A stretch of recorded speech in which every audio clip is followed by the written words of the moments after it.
Mesdames, Messieurs, bonjour. Madame la déléguée générale, chère Claire, bonjour et bienvenue à tous. Je suis Julien Villalangue, je suis le directeur de Léonard et j'ai le plaisir de vous accueillir ce matin dans cet espace qui a été voulu par le groupe Vinci et qui a né aujourd'hui sa plateforme d'innovation et de prospective. Nous travaillons ici sur les enjeux liés à l'évolution des villes, des territoires, des infrastructures, ces ensembles qui sont confrontés à des évolutions majeures, grandes tendances de l'évolution de nos modes de vie, de l'impact des technologies sur les métiers et ces ensembles, et également de façon structurante et de façon de plus en plus prégnante, les sujets environnementaux qui est au cœur de ta mission, de la mission d'entreprise pour l'environnement, et enjeux environnementaux que nous parlions du carbone, de l'adaptation aux conséquences du changement climatique, de la biodiversité, de l'économie des ressources, de l'économie circulaire et ce matin de l'air, de la santé. Pour faire cela, vous trouverez ici un espace où nous organisons une 50aine d'événements chaque année parce qu'il nous paraît extrêmement important de mettre en débat et de faire se confronter les points de vue quand on parle de ces tendances à court, moyen et long terme. Et nous développons également des activités de veille et de prospective, c'est-à-dire décrypter ces tendances et essayer d'en proposer des scénarios. Et puis, dernier point qui nous paraît extrêmement important pour on va dire, se mettre dans l'action, c'est d'accompagner des innovateurs et des entrepreneurs qui entendent porter des solutions en réponse à ces grands enjeux. Il ne suffit pas que de faire état des sujets de la qualité de l'air, il faut trouver aussi des solutions pour l'améliorer. Et je pense que c'est tout le sens de la table ronde de ce matin. Alors mon propos introductif est volontairement court, et c'est pour ça la raison pour laquelle j'ai pris trois petits fascicules que vous trouverez dans les espaces que vous pourrez consulter après votre événement. Une synthèse d'un festival que nous organisons chaque année qui s'appelle Festival Building Beyond et qui était consacré cette année au futur du déjà là. Comment on gère tout le patrimoine bâti, les infrastructures, l'évolution de nos modes de vie. Une petite synthèse. Un ouvrage qui s'appelle un yearbook en très bon français qui synthétise toute notre activité de veille. Et puis également, je mentionne un recueil de décryptage des enjeux de santé et de sécurité, qui est une des priorités managériales du groupe et en réalité de l'ensemble du secteur de la construction et des infrastructures, et qui se positionne notamment sur les enjeux de risques émergents, avec notamment un focus sur l'enjeu de la santé et du bien-être, et qui fera et de la prévention, et qui, je pense, fera le lien avec votre table ronde. Cet espace est ouvert à l'ensemble de nos partenaires, à l'ensemble des experts, des penseurs, des innovateurs qui entendent transformer le monde de la construction, des infrastructures, de la ville et des territoires. C'est la raison pour laquelle je vous souhaite la bienvenue ce matin et j'espère vous revoir sur d'autres événements. Et je te laisse la parole, Claire, en vous souhaitant une excellente matinée à tous. Merci à vous. Merci beaucoup, Julien. Merci de nous accueillir ici, dans cet espace qui est très ouvert et accueillant, effectivement. Et donc, je vais vous parler aujourd'hui un petit peu d'EPE, très brièvement, et de l'origine, de pourquoi cet événement sur la qualité de l'air.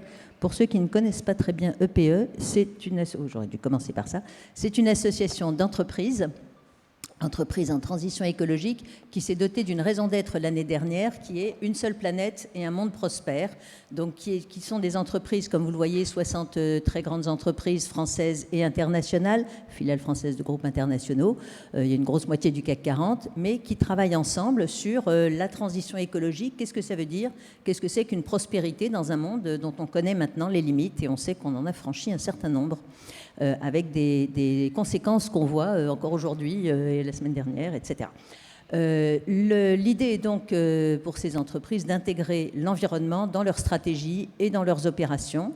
Et donc pour ça, ils ont créé Entreprises pour l'environnement, une petite équipe qui anime une réflexion collective, qui les aide à anticiper les enjeux d'environnement. Ils travaillent beaucoup sur l'échange des bonnes pratiques, qui est quand même la meilleure façon de faire diffuser ces pratiques et de progresser et d'échanger ensemble.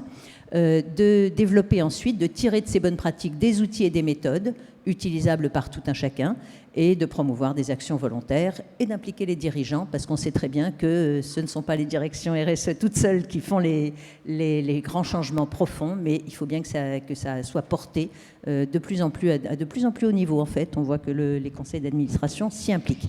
Et donc, c'est dans la publication qu'on va vous présenter aujourd'hui, est tout à fait un outil et un petit peu une méthode sur comment on fait, qu'est-ce que ça veut dire, à quoi il faut faire attention quand on est quelque part dans la chaîne de valeur. L'organisation des travaux de PE, je vais vous la passer, mais vous voyez qu'il y a une commission santé-environnement depuis de nombreuses années. Et je viens directement au programme de la matinée. Donc on va avoir une table ronde où on va avoir le professeur Dr Fabien Schinazi, bien connu du monde de la qualité de l'air, qui a dirigé pendant longtemps le laboratoire d'hygiène de la ville de Paris, qui siège depuis une dizaine d'années au Conseil de la santé publique, dont il préside la commission environnement, et qui va donc poser les enjeux, on va dire, enjeux montants. Et puis on aura 3 interventions d'entreprises. Alors, ce que j'aurais dû commencer par dire, c'est que la commission santé-environnement de PE a pris à bras-le-corps ce sujet de la qualité de l'air intérieur, d'une part, bien sûr, dans les bâtiments, d'autre part, dans d'autres enceintes fermées, comme en particulier les transports et les bâtiments publics, qui ne sont pas forcément des bureaux. Mais la réunion d'aujourd'hui va se concentrer sur un sujet qui intéresse évidemment beaucoup le monde de l'entreprise et les gens qui travaillent, qui sont les locaux tertiaires essentiellement. Avec donc, je pense qu'on parlera un petit peu plus large que ça, enfin en tout cas sur les enjeux, avec donc Armelle Langlois, qui est directrice de la performance durable du groupe Vinci, qui va parler comment on construit des bâtiments. Voilà, merci Armelle de venir se joindre à nous. Emmanuel Normand, qui est directeur du développement durable de Saint-Gobain, sur les matériaux, et on sait à quel point les matériaux sont importants là-dessus. Et puis Sabine Fauquet, directrice innovation adjointe, qui est déjà là, de Veolia, sur la vie des bâtiments, comment on gère ça dans la durée. Donc, et puis on aura ensuite Corinne Lepage, qui nous fait l'honneur d'être là et qui va réagir un petit peu à ce progrès du monde de l'entreprise. Est-ce que c'est la bonne façon? Est-ce que ça va assez vite? Et pour finir, Marie Marchand-Pilar, qui anime la commission santé-environnement de PE, nous présentera la publication. Donc je vais donner la parole d'abord à Fabien Schinazi. Merci beaucoup. Julien, je peux te laisser. Je sais pas si... Merci beaucoup. Merci beaucoup pour votre invitation. Comme vous l'avez dit, j'ai dirigé pendant une trentaine d'années un laboratoire à la mairie de Paris qui travaillait entre autres sur la qualité de l'air. Et j'y suis arrivé d'ailleurs au début des années 80. Et aujourd'hui, donc, depuis une dizaine d'années, je travaille au Conseil de santé publique et vous avez noté également, je préside un collège santé, environnement intérieur et qualité de l'air. Et puis, je suis membre du comité scientifique de l'Observatoire de la qualité de l'air intérieur, j'allais dire entre autres. En fait, j'essayais de me rappeler comment j'avais connu la qualité de l'air intérieur. Quand je suis arrivé au début des années 80 à la mairie de Paris, on parlait essentiellement de pollution de l'air extérieur. Il y avait des stations de mesure qui mesuraient donc un certain nombre d'indicateurs. Et puis au début des années 80, il y a eu la création des associations agréées de surveillance de la qualité de l'air qui commençaient à mesurer un certain nombre de polluants. Et à cette époque, l'idée était que les polluants qu'on trouvait à l'extérieur étaient ceux qu'on trouvait à l'intérieur et qu'il y avait un simple transfert de polluants.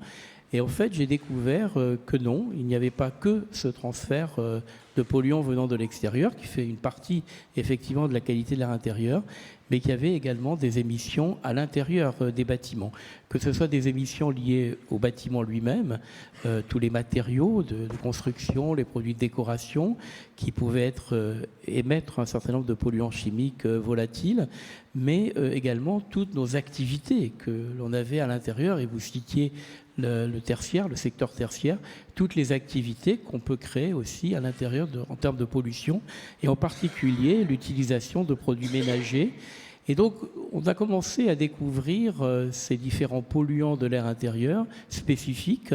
On a essayé de repérer toutes les sources de pollution, à développer des méthodes de mesure de ces différents polluants, parce qu'à cette époque-là, on avait encore des difficultés de métrologie des polluants de l'air intérieur. Ça s'est amélioré au cours du temps. Mais surtout, ce que j'ai constaté, c'est l'impact sur la santé des occupants. Et à cette époque-là, on parlait très souvent du syndrome du bâtiment malsain. C'était des symptômes qu'on rencontrait chez les occupants, mais de manière collective. D'ailleurs, plus tard, on a parlé de syndrome collectif pour ces personnes qui occupaient ces bâtiments. Et à cette époque-là, donc du fait que mon laboratoire connaissait un petit peu ces sujets, qu'on faisait de la métrologie des polluants, on était appelé pour intervenir, pour faire une enquête et pour essayer de comprendre pourquoi les occupants se plaignaient. Alors, j'ai eu l'occasion à cette époque-là de travailler avec des médecins du travail et d'établir un questionnaire pour les occupants, pour essayer de repérer les types de symptômes. Et les symptômes étaient très diversifiés, mais c'était souvent des symptômes de type irritation.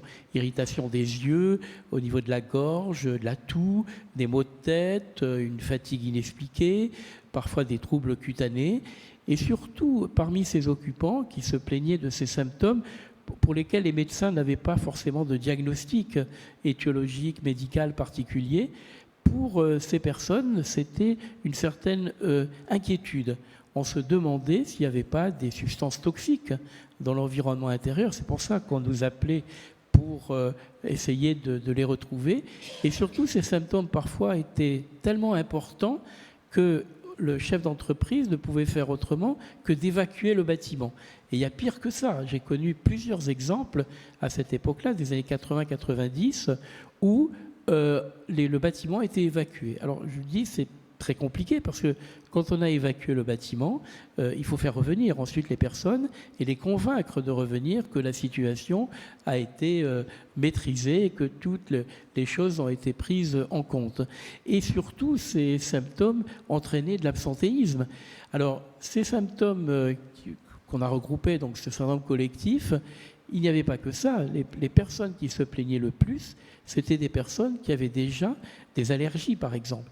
Et les personnes allergiques ou asthmatiques, qu'on appelait les sentinelles de l'environnement, nous signalaient déjà des troubles au niveau de leur état respiratoire et montrant que ces personnes un peu plus fragiles se plaignaient les premières et le plus souvent et en amont des autres qui se plaignaient. Et donc il y avait comme un effet de diffusion de ces symptômes à l'intérieur des bâtiments. Alors tout ceci évidemment coûte cher parce que quand on s'apercevait finalement, quand on allait faire nos enquêtes, eh bien qu'on n'avait pas été attentif à des travaux. Par exemple, on avait fait des travaux, on n'avait pas tenu compte des produits qu'on utilisait pour les travaux. Parfois, c'était des bâtiments neufs, et donc il y avait des niveaux de pollution élevés du fait des travaux récents. On n'avait pas fait attention aux produits qu'on utilisait à l'intérieur, et surtout, on n'avait aucune action sur le système de ventilation où l'entretien n'était pas fait correctement comme on pouvait l'attendre. Et donc, le premier travail était déjà de démontrer les symptômes du bâtiment, en plus des occupants, et ensuite de trouver des actions correctives. Et donc, tout ceci coûtait cher, et quand le personnel a quitté le bâtiment, ça revient encore plus cher. Et donc, on a mis en place à cette époque-là, à la fois avec les médecins du travail, puis après avec les différentes entreprises, de la prévention, faire de la prévention qui coûterait beaucoup moins cher. On avait regardé une étude aux États-Unis qui montrait qu'on pouvait gagner 17 milliards de dollars si on avait mis en place ces systèmes de prévention pour éviter les risques pour le personnel. Alors, voilà en quelques mots les enjeux à la fois de santé, les enjeux de pollution à l'intérieur et puis les enjeux économiques que peuvent avoir ces problèmes de pollution à l'intérieur. C'est pour cette raison que dans ces 40 années que j'évoquais, on a pu mettre en place un certain nombre de travaux, et en particulier des protocoles de mesure de pollution à la réception des bâtiments neufs ou rénovés pour s'assurer qu'avant que les occupants n'intègrent le bâtiment, on avait déjà réglé le problème de la qualité d'air intérieur dans ces bâtiments. Et ensuite, en matière d'exploitation, avoir des systèmes de surveillance pour essayer de limiter finalement les émissions des polluants. Alors en 40 ans, on a fait aussi des progrès en termes réglementaires. Je ne parlerai pas des établissements recevant du public, pour lesquels aujourd'hui il y a une réglementation qui impose un audit de la qualité de l'air intérieur et également une surveillance de certains types de polluants, pas très nombreux. Mais dans les bâtiments du tertiaire, pour l'instant, il n'y a aucune réglementation, si ce n'est le Code du travail, qui demande que les occupants et les collaborateurs soient en meilleur bien-être et de santé, évidemment. Mais il n'y a on n'impose pas finalement des règles précises. C'est pour ça qu'au niveau des entreprises, c'est à elles de mettre en place un système qualité, un système de prévention de cette pollution de l'air intérieur, en essayant de repérer toutes les sources potentielles de pollution, en améliorant le système de ventilation. Souvent, dans ces bâtiments, on ne peut pas ouvrir les fenêtres, donc il faut aussi rassurer le personnel. Ça me paraît très important. C'est que quel est l'air que je respire dans ce bâtiment dans lequel je ne peux pas ouvrir les fenêtres, je ne peux pas aérer moi-même? Eh bien, il faut les rassurer, il faut leur montrer que l'entretien est fait, que la qualité de l'air dans ces bâtiments est tout à fait satisfaisante. Je terminerai en disant qu'aujourd'hui, on a tous les outils nécessaires. Au Conseil de santé publique, on définit des valeurs de gestion pour les polluants, donc ce qui permet de comparer avec les résultats d'analyse d'air que l'on peut faire. Aujourd'hui, on a des microcapteurs qui nous permettent de suivre l'évolution d'un certain nombre de polluants. Et surtout, on a un observatoire de la qualité de l'air intérieur qui, en 20 ans, a permis d'approcher encore mieux la qualité de l'air intérieur. Et ce collège santé-environnement intérieur et qualité de l'air que je préside, un collège intergénérationnel et interdisciplinaire, où on se réunit pour parler de différents sujets avec les entreprises, avec des étudiants, avec des institutionnels, avec des médecins surtout. Voilà, c'est un lieu de réflexion pour essayer de faire progresser le sujet de la qualité de l'air. Je pense qu'on a fait évidemment sur le plan réglementaire aussi des progrès sur l'étiquetage des matériaux, par exemple, avec le fameux logo A+. Bon, je suis plus gêné aujourd'hui, tous les matériaux sont A+, donc il n'y a plus de problème de ce côté-là, mais ça a permis de progresser. Mais il reste encore des choses qui ne sont pas réglées. Tous les produits d'ameublement, il n'y a pas d'étiquetage aujourd'hui, et tous les produits d'entretien qu'on utilise, il n'y a pas aussi d'un étiquetage des émissions.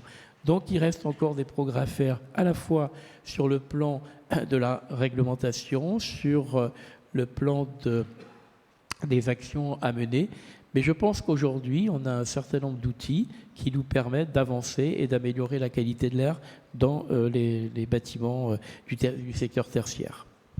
Un grand merci. Et effectivement, on a aussi multiplié le nombre de sentinelles, puisque si je ne me trompe, on a à peu près 30% d'allergiques dans la population française, enfin dans les populations occidentales, et donc on imagine que la santé, la sensibilité à ces sujets et qui vont aller en progressant, et qui va sans doute aller en progressant pour d'autres. Ils vont aller en progressant avec le changement climatique. On va avoir de plus en plus de personnes allergiques, et ces personnes, il faut les protéger. Dans une population, dans un bâtiment, on dit c'est une population générale, mais dans cette population générale, il y a beaucoup de personnes qui ont certaines fragilités, notamment des problèmes d'allergie ou d'autres types de maladies chroniques qui font qu'effectivement ces personnes vont souffrir les premières, et c'est elles qu'il faut protéger en premier.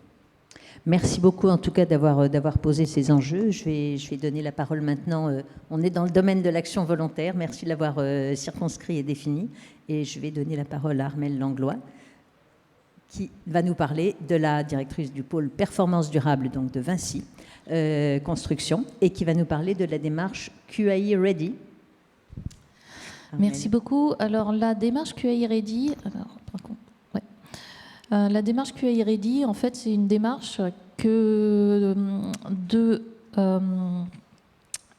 permettant en fait d'écrire une feuille de route pour avoir une véritable qualité d'air à la réception des bâtiments. Donc toute la question, c'est on connaît l'objectif. Comment est-ce qu'on fait pour l'atteindre quand on démarre la programmation, la conception, la réalisation et la mise en route des bâtiments. Donc, en gros, là, ce que vous allez voir, c'est une frise, hein, pardon, excusez-moi, avec toutes les phases d'un projet. Donc, déjà, on commence par caractériser un site. Hein, comme l'a dit Monsieur Schinazi, il y a des polluants qui sont déjà là. Donc, ça, c'est les polluants extérieurs. Ce qu'il faut savoir, c'est qu'un bâtiment, ça reste quelque chose de perméable. Donc, il est tout à fait capable, technologiquement, d'interdire à certains types de polluants d'entrer dans le bâtiment, mais on ne peut pas tout interdire. Donc ça, c'est la première des choses. L'avantage, c'est que c'est des polluants en fait qui diminuent, dont la concentration diminue finalement très vite avec la distance. Ensuite, en termes de programmation, on va définir les objectifs à atteindre et on va intégrer en fait ce qu'on appelle des points clés QAI, c'est-à-dire avoir des objectifs qui soient vraiment mesurables. Là. En termes de conception, on va prévoir des matériaux qui sont le moins émissifs possible. Donc, on va regarder en fait toutes les sources de pollution pour les limiter, et on va regarder les systèmes de ventilation. Donc, l'idée, c'est vraiment d'avoir des systèmes de ventilation qui soient performants, tout en n'étant pas surqualitatifs. Voilà. Au niveau du marché des travaux, donc on va rédiger une charte QAI qui va être intégrée dans les CCTP. Donc ça, c'est les cahiers des clauses techniques particulières. En gros, ce sont des documents qui spécifient exactement qu'est-ce qui va être mis en œuvre dans le bâtiment et la manière dont ça doit être mis en œuvre. Voilà. C'est à ce niveau-là, notamment, qu'on va beaucoup travailler sur les plannings et les temporalités de pose des différents matériaux, mais je vais revenir dessus juste après. Voilà. Ensuite, là, il va falloir réaliser. Donc, on va sensibiliser toutes les équipes avec ce qu'on appelle des quarts d'heure. Alors ça, des quarts d'heure, il peut y en avoir autant qu'il faut sur les chantiers. Donc, c'est quand on démarre la journée et quand on a des tâches spécifiques sur lesquelles il y a des points d'attention, on va briefer toutes les personnes qui vont réaliser les ouvrages.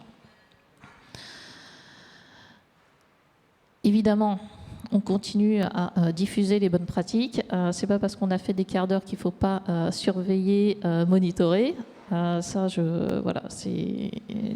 y a un gros point d'attention là-dessus parce que ce qu'il faut bien savoir, c'est qu'il y a des choses qui ne sont pas intuitives quand on regarde la qualité de l'air. Donc, il peut y avoir des prises de décision qui sont réalisées vraiment en toute bonne foi. Par les équipes, parce qu'on a des impératifs, hein, c'est quand même des ouvrages complexes à réaliser. Donc, ça, on va suivre et notamment, on va instrumenter. On va mesurer en continu pendant toute la durée du chantier. Voilà. Nous, ça nous permet quoi aussi? Ça nous permet de regarder quelles sont les tâches qui sont les plus sensibles, quand on libère des poussières, etc., etc. Voilà. Et ensuite, on va mettre en place un protocole de mesure à réception.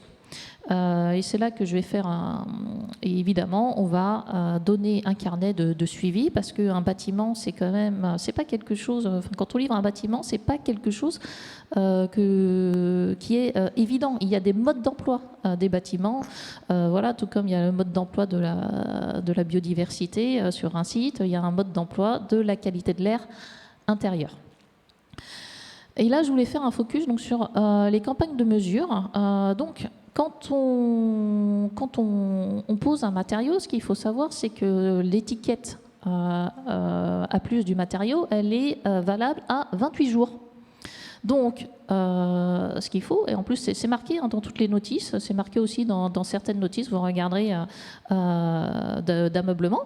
Normalement, en théorie, on est censé ouvrir les paquets et les laisser à l'air extérieur, donc dégazer pendant un mois. Évidemment, entre un chantier et enfin, vous imaginez bien que tout ça, ça peut être compliqué. Donc, ce qu'il faut, c'est que nous, on intervienne en rétro-planning pour être sûr d'avoir posé les matériaux suffisamment longtemps avant les campagnes de mesure, qu'ils aient le temps de dégazer. Ensuite, on est dans des endroits qui sont fermés. Donc, il faut qu'on fasse ce qu'on appelle un flush out, c'est-à-dire qu'on va forcer un renouvellement d'air. Donc, c'est une opération qui n'a lieu qu'une fois, parce qu'en fait, le dégazage des matériaux n'a lieu qu'une fois dans la vie. Après, une fois que c'est fait, le matériau, il est sain, il n'y a pas de sujet. Et donc, là, ce qu'on voit, c'est qu'il faut vraiment faire un véritable flush-out. Donc là, vous voyez sur le premier graphique, ça c'est juste avec la mise en route de la ventilation classique d'un bâtiment. Et la deuxième courbe, c'est vraiment le flush-out. Et vous voyez que ça bouge, finalement, ça bouge très peu dans le temps, une fois que ce flush-out est fait. Donc l'idée, c'est vraiment d'évacuer la pollution. Voilà, et donc ensuite, évidemment, on va suivre avec tout un tas de capteurs ce qui se passe et on va le suivre dans le temps. Alors, quand on avait préparé la table ronde, la question qui revenait toujours aux constructeurs, c'était quel est le lien finalement entre la performance énergétique des bâtiments et la qualité de l'air. Voilà. Et là, je vais rejoindre les propos de M. Schinazi là-dessus. Donc, effectivement, la conception des bâtiments a vraiment évolué ces dernières années. Et ce qu'il faut bien comprendre, c'est que, donc, si je prends le cas des bâtiments tertiaires, le problème des bâtiments tertiaires, en fait, c'est de les rafraîchir, c'est pas de les chauffer. Donc du coup, qu'est-ce qu'on fait? Donc soit évidemment on peut mettre des systèmes qui vont générer des îlots de chaleur urbains, soit on peut faire ce qu'on appelle du free cooling. Du free cooling, c'est qu'on va forcer l'air frais la nuit à rentrer dans le bâtiment. Donc c'est de manière passive, donc on va avoir des ouvrants un peu partout qui vont permettre de créer une circulation de l'air. Et là, ce qu'on voit donc sur les bâtiments qu'on monitore en exploitation, c'est qu'une fois qu'on a créé cette circulation d'air, et en fait, tous les taux de polluants descendent pendant la nuit, vont remonter parce qu'il y a de l'activité la journée. Enfin, je veux dire, le corps lui-même émet des polluants, ne serait-ce que du CO2. Donc ça va remonter, donc ça va être maîtrisé par le système de ventilation et on va tout remettre à zéro le soir. Donc, c'est des liens qui sont en fait extrêmement vertueux quand on les prend dans leur globalité. Et je vais finir sur ce propos. C'est comme pour tous les sujets, tous les sujets de santé, en fait, c'est aussi ce que M. Schinazi disait, ça doit être pris de manière transverse, évidemment. Il y a la technique, il y a de la sociologie sur l'occupation, sur l'acceptation de certains systèmes, etc., etc. Merci beaucoup, c'est extrêmement intéressant. Et d'autant plus qu'on a l'impression que c'est simple, on prévient les gens et on fait un petit quart d'heure. Mais quand on pense au nombre de sous-traitants qu'il peut y avoir sur un chantier, on imagine la complexité. Et puis, effectivement, cette intégration n'est pas inscrite dans les institutions. Bien souvent, on a des lots séparés. Et pour arriver à faire travailler ensemble qualité de l'air et thermique, ça a dû être... un vrai travail de conviction générale. On a vu l'importance des matériaux et qui sont tous A+, mais il y a sûrement des A+++, et puis il y en a qui ne sont nuls, qui ne sont rien, donc qui ne sont pas encore classés. Et surtout, ce qu'on sait, c'est qu'ils évoluent extrêmement vite. Donc il y a beaucoup d'innovations dans les matériaux également pour cause de transition écologique ou pour cause d'économie circulaire. Donc Emmanuel va nous parler de ce côté matériaux. D'accord, merci. Je pense qu'effectivement, ça va bien dans la continuité avec la présentation précédente. Nous, on voit dans le bâtiment 3 grandes tendances de fond qui amènent à avoir des bâtiments plus durables. La première autour des thématiques climat-énergie, y compris adaptation, résilience des bâtiments. Une deuxième thématique autour des ressources, l'économie circulaire, les ressources prises au sens large. Et puis une troisième tendance autour de la santé, le bien-être, le confort des habitants. Et ça nous a conduit en 2022 à faire une politique santé chez Saint-Gobain qui regarde non seulement nos propres employés, assez classiquement, mais également nos communautés et nos clients, l'ensemble de notre chaîne de valeur. Et pour aussi nous aider à mieux comprendre à la fois comment prévenir les risques sur la santé et le bien-être, mais également contribuer à la santé, à bien-être, au confort de nos clients pris au sens large. Alors bien évidemment, une première approche, c'est des dispositifs de mitigation ou de correction. La ventilation a été citée, et c'est un élément essentiel. On peut aussi imaginer, on a développé des produits, par exemple des plaques de plâtre, qui captent les formaldéhydes. Donc on a une gamme de produits qui s'appelle Activair, voilà, qui permet de capter les formaldéhydes. Enfin, le mieux, c'est quand même de prévenir. Le mieux, c'est de prévenir et d'arriver à comprendre finalement, dans la conception des matériaux, quelles sont les substances problématiques.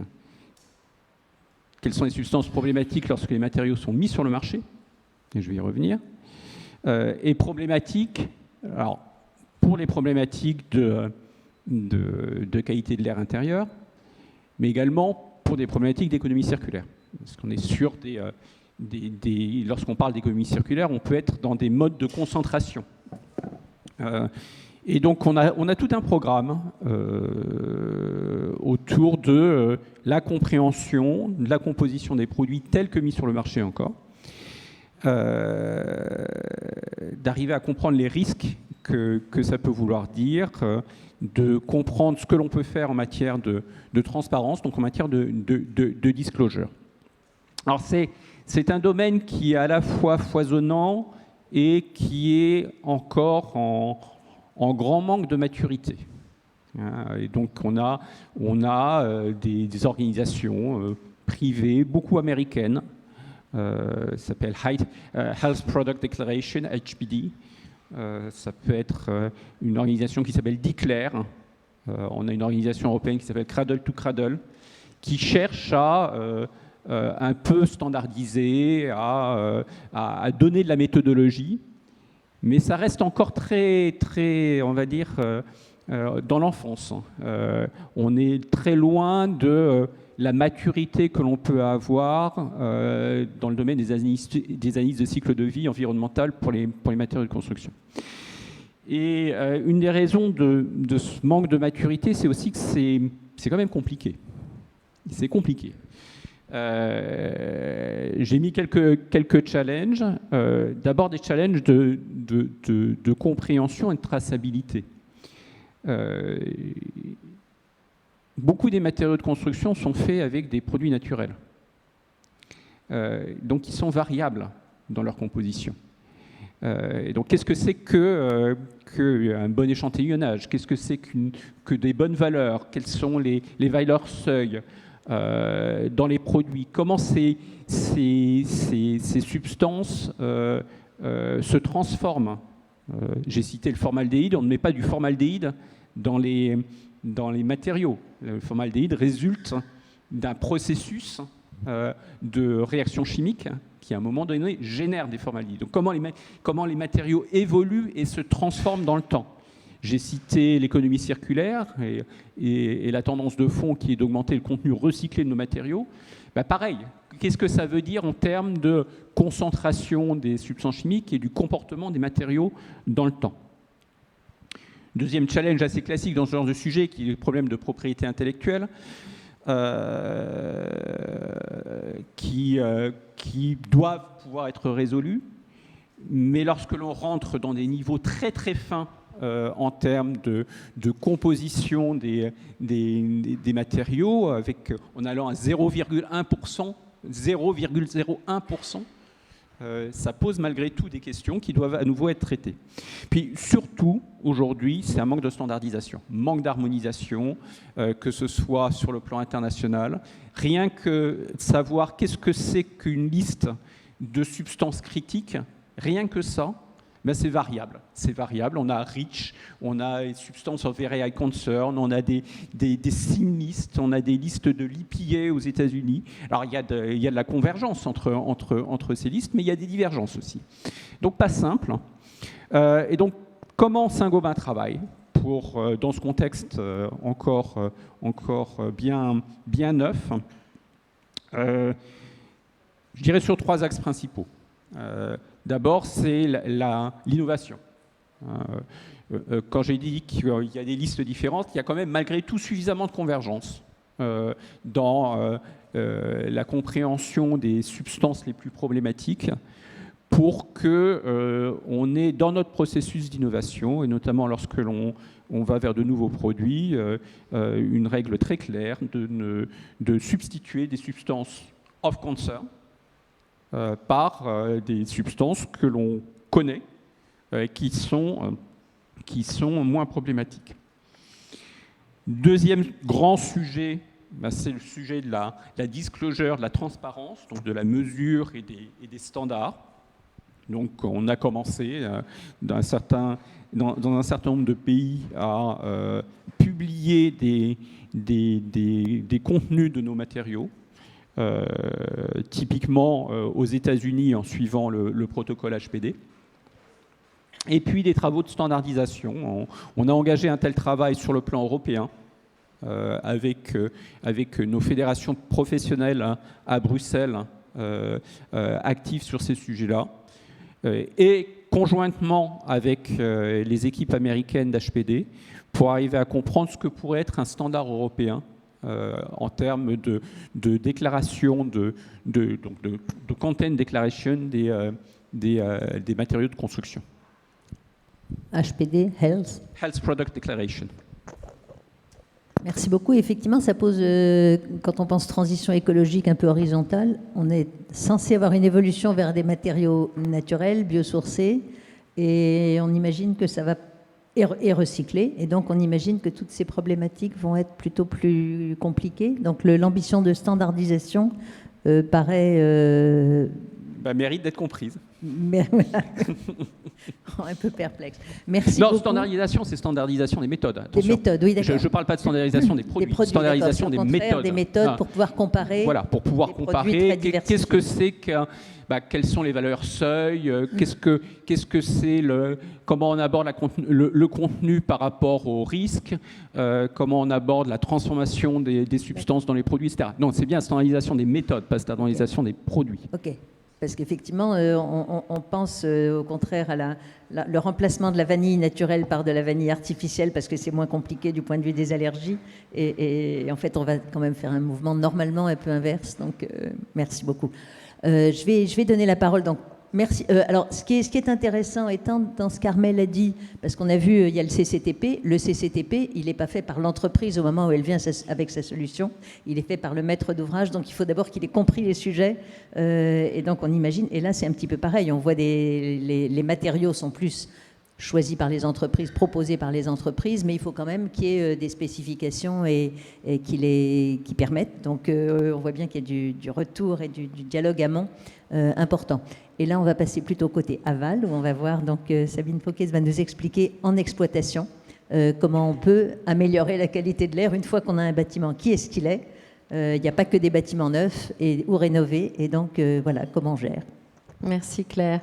Oui, effectivement, enfin, j'écoute avec attention ce qu'ont dit mes collègues de la table ronde parce que on récupère un bâtiment en fin de chaîne. Donc c'est toujours très compliqué pour nous parce que et donc on s'intéresse beaucoup à l'amont. Donc ne croyez pas que je vais vous parler que de l'exploitation sans regarder ce qui se passe en amont. Et c'est pour ça qu'on s'attache beaucoup à travailler avec les constructeurs et puis en amont de l'exploitation pour être sûr de récupérer un bâtiment qu'on peut gérer au mieux en termes d'exploitation de qualité de l'air. Juste un mot sur Veolia. Ce que j'aime bien dire finalement avec la qualité de l'air, c'est que nous, on s'occupe de qualité de l'eau depuis... Enfin, les problématiques de qualité de l'eau ont commencé à émerger il y a 170 ans. Hein. Et la qualité de l'air, c'est bien plus récent. C'est un tout petit bébé, si je puis dire. puisque Fabien me l'a appris, puisque je sais beaucoup de choses grâce à monsieur Schinazi, professeur Schinazi, m'a appris que les problèmes de qualité de l'air ont été révélés à l'époque de l'épisode de pollution à Londres en 1952. Vous voyez, c'est quand même pas si vieux que ça. Et finalement, on fait assez vite, je trouve, sur ce sujet. Alors pourquoi Veolia s'est intéressé à la qualité de l'air? Parce que, en premier lieu, notre président nous a demandé de réfléchir à tout ce qui était pollution difficile. C'est notre métier, c'est de nous attaquer à ce qui est difficile à traiter. Et donc, dans ce cadre-là, on s'est intéressé aux problématiques de la pollution de l'air dans les bâtiments, tout particulièrement puisque on passe 80% de notre temps dans les bâtiments, puisque nous exploitons des bâtiments, notamment en termes de performance énergétique et d'efficacité énergétique, et qu'il nous semblait essentiel d'associer à l'efficacité énergétique des bâtiments la qualité de l'air intérieur, parce que c'est un compromis. Et on l'a souvent démontré dans les audits, c'est-à-dire que c'est un compromis entre le renouvellement d'air, l'efficacité du traitement qui consomme de l'énergie et une bonne qualité de l'air. Et c'est pour ça qu'il faut pouvoir être performant sur ces sujets. Alors on a commencé par faire une étude. Je voulais vous montrer cette étude qu'on a faite avec l'Institut ELAB en 2019, je crois, c'est ça, quand on a vraiment commencé à creuser ce sujet. Je voulais vous le montrer parce qu'on s'est rendu compte, ELAB a interviewé 1000 personnes, que finalement, assez naturellement, les lieux privés sont plutôt épargnés par la pollution de l'air. Les gens se sentent en sécurité dans les lieux privés, avec une petite nuance sur les bureaux quand même. C'est une perception. C'est une perception. C'est bien sûr une perception. Ils sont perçus relativement épargnés, alors que les lieux publics ouverts et de passage, pour le coup, interrogent beaucoup la population. Vous voyez qu'on est aux alentours de 35-55% de personnes qui considèrent que la qualité de l'air est mauvaise dans ces lieux-là. Donc c'est important quand même, parce que on n'a pas ces scores-là sur la qualité de l'eau. Hein. Donc ça veut dire qu'effectivement, il y a quelque chose à faire. Et la bonne nouvelle, c'est qu'il y a des solutions qui existent. Et ça, on a assez vite vu qu'il y a un problème de perception, il y a un problème de sensibilisation des occupants, des usagers, des personnes à la qualité de l'air, mais il y a des tas de solutions que les gens ne connaissent pas.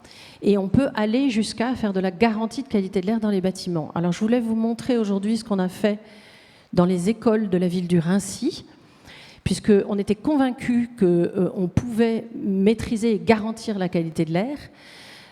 Et on l'a démontré. Donc ce qu'on a fait, c'est qu'en accord avec monsieur le maire de la ville du Raincy, on a équipé des écoles qui n'étaient pas équipées de systèmes de ventilation contrôlés, si je puis dire, hein, qui étaient juste, on ouvre les fenêtres, on ferme les fenêtres, hein, c'est un peu ce qu'on entend dire, mais finalement, on sait bien ce que ça fait. Hein. Enfin, je vous apprends rien que quand on ouvre les fenêtres, ça améliore un tout petit peu la qualité de l'air pendant quelques dizaines de minutes. Et puis, il y a un problème d'efficacité énergétique. Quand c'est en hiver, c'est compliqué, donc on n'ouvre pas les fenêtres. Donc les enfants sont dans des environnements saturés en CO2 et ils ne travaillent pas bien. Et toutes les conséquences qu'on connaît apparaissent sur la santé des enfants. Donc ce qu'on a fait, c'est qu'on a, en haut, vous voyez la courbe des écoles, des classes d'une classe dans laquelle nous avons installé un capteur de mesure du CO2, mais aussi on mesurait aussi les particules. Je vous présente les CO2. Vous voyez très très vite que ça peut monter très haut. Ça, c'était avant qu'on installe les systèmes de traitement. Donc on a fait ça pendant 2 mois pour avoir un état zéro. Et vous voyez que les enfants sont quand même dans une atmosphère qui peut monter jusqu'à 4000 ppm. C'est énorme. Avec une porte ouverte. Hein. C'est-à-dire que les maîtresses nous disaient moi je laisse ouvert la porte parce que sinon on étouffe. Enfin, on n'y arrive pas. Et pendant les vacances de la Toussaint, on a équipé ces classes de systèmes de traitement d'air. En plus, on en a profité pour faire un POC. C'est pour ça que c'est l'innovation qui s'occupe de ça. Parce que vous vous posez peut-être la question, pourquoi moi, en charge de l'innovation, je parle de qualité de l'air. C'est parce que c'est un sujet d'innovation. Enfin, c'était un sujet d'innovation. Maintenant, ça rentre en solutions innovantes, mais c'était un sujet d'innovation, ce qu'on appelle les graines chez nous. Et donc, en 15 jours, on a équipé toutes les salles de classe des 2 écoles qu'on avait. Et on a, à la rentrée des classes, observé, et vous voyez en bas, le résultat, qui est à peu près sans appel. On a fait également des enquêtes auprès des institutrices pour leur demander comment elles ressentaient les choses. Et on a eu plein de verbatim très jolis, du style ça sent plus la craie, enfin des choses qui montraient que en fait c'était perçu tout en n'étant pas exprimé, cette sensation de mauvaise qualité de l'air. Et vous voyez en bas, je voulais vous montrer quand même ça parce que ce sont 2 filtres qui ont récupéré un qui est neuf à droite, le blanc, et un qui est usagé, mais usagé après 1 mois. C'est tout. Donc ça veut dire que ça rentre dans les poumons des enfants, dans les nôtres, enfin dans les poumons de tout le monde. Et voilà. Donc c'est quand même important de signaler à quel point on peut faire la démonstration que les solutions existent. Mais il y a bien sûr beaucoup de freins encore, parce qu'on a parlé de la réglementation.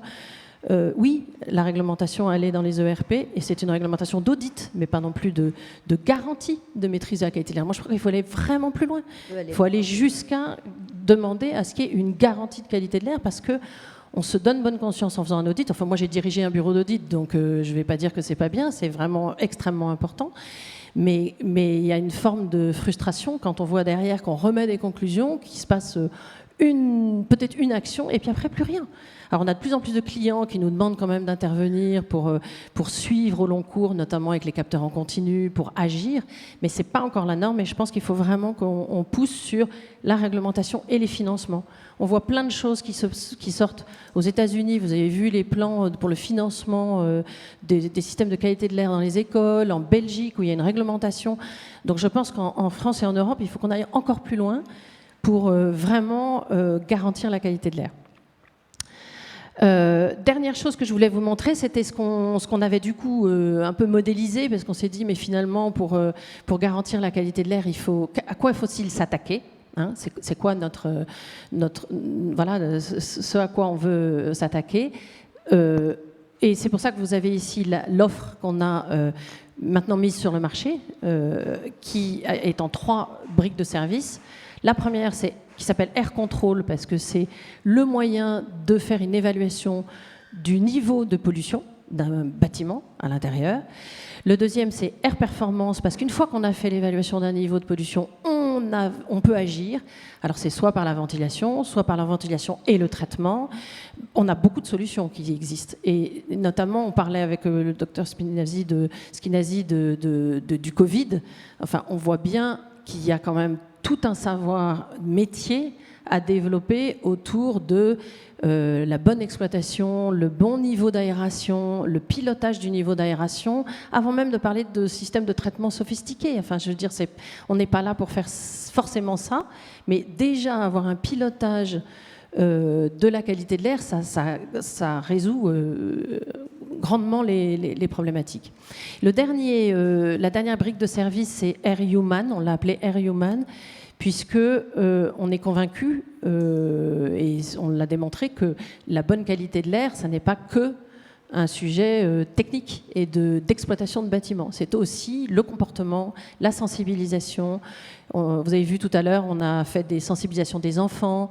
Donc on développe beaucoup ce sujet-là, et notamment, je vous ai mis ici, vous pourrez cliquer sur le lien YouTube ou aller voir. Veolia a lancé une nouvelle chaîne sur YouTube qui s'appelle Verso, qui a pour vocation à sensibiliser sur la transformation écologique. Et un des premiers films, c'est la qualité de l'air intérieur. Donc je vous encourage à aller voir, parce que ça explique la qualité de l'air intérieur, pourquoi c'est important. Les youtubeurs qui font ça sont vraiment top. Et donc voilà, ça peut aider à sensibiliser. Voilà ce que je voulais dire. Insister aussi sur les économies d'énergie et l'efficacité énergétique, et je l'ai dit en préambule, parce que je crois que vraiment ça c'est très important d'associer les deux, surtout aujourd'hui avec ce qu'on vit sur la crise énergétique. Merci beaucoup Sabine. J'avais envie de vous poser à tous les trois une question. On voit bien qu'il faut que vous parliez avec les autres éléments de la chaîne. Il y a des structures, c'est l'Office de la qualité de l'air, il y a des structures professionnelles ou des centres de recherche transverses. Comment vous travaillez ensemble finalement, parce qu'on voit bien que chacun doit travailler avec les autres. Il y a pas mal de structures. Alors bon, il y a celle qu'a cité le docteur Schinazi, puis il y a les structures type HQE, qui regroupe des... Il y a eu des travaux qui ont été faits au niveau, mais ça, M. Schinazi en parlera bien mieux que moi, je vais lui laisser la parole. Des travaux qui ont été faits pour justement associer tous les acteurs sur la construction et l'exploitation. Mais je vous laisse peut-être, professeur, en parler. Oui, au sein de l'Alliance HQE-GBC, j'anime aussi un groupe de travail air intérieur avec les entreprises, dont Vinci également, Veolia, présente, je crois Saint-Gobain également, présente dans ce groupe de travail. Et c'est là qu'on a développé ces protocoles sanitaires par rapport à la qualité de l'air intérieur, que ce soit à la réception du bâtiment, mais également en exploitation. Et également, on a fait une note sur les microcapteurs pour expliquer comment on peut mesurer la dynamique finalement des polluants avec les avantages et les limites de ces microcapteurs. Donc au sein effectivement de HQE, dans le bâtiment durable, on essaye aussi donc d'apporter une pierre à l'édifice de la qualité de l'air intérieur pour permettre en fait de réunir. Enfin, finalement, le plus important, c'est de se réunir et de parler ensemble. Nous évoquions ça tout à l'heure.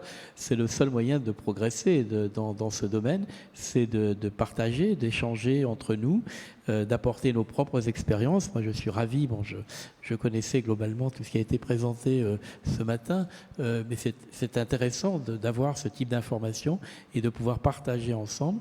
Il y a les connaissances scientifiques qui progressent également, mais il y a aussi les connaissances du terrain qui arrivent aussi, et ce partage me paraît très très important.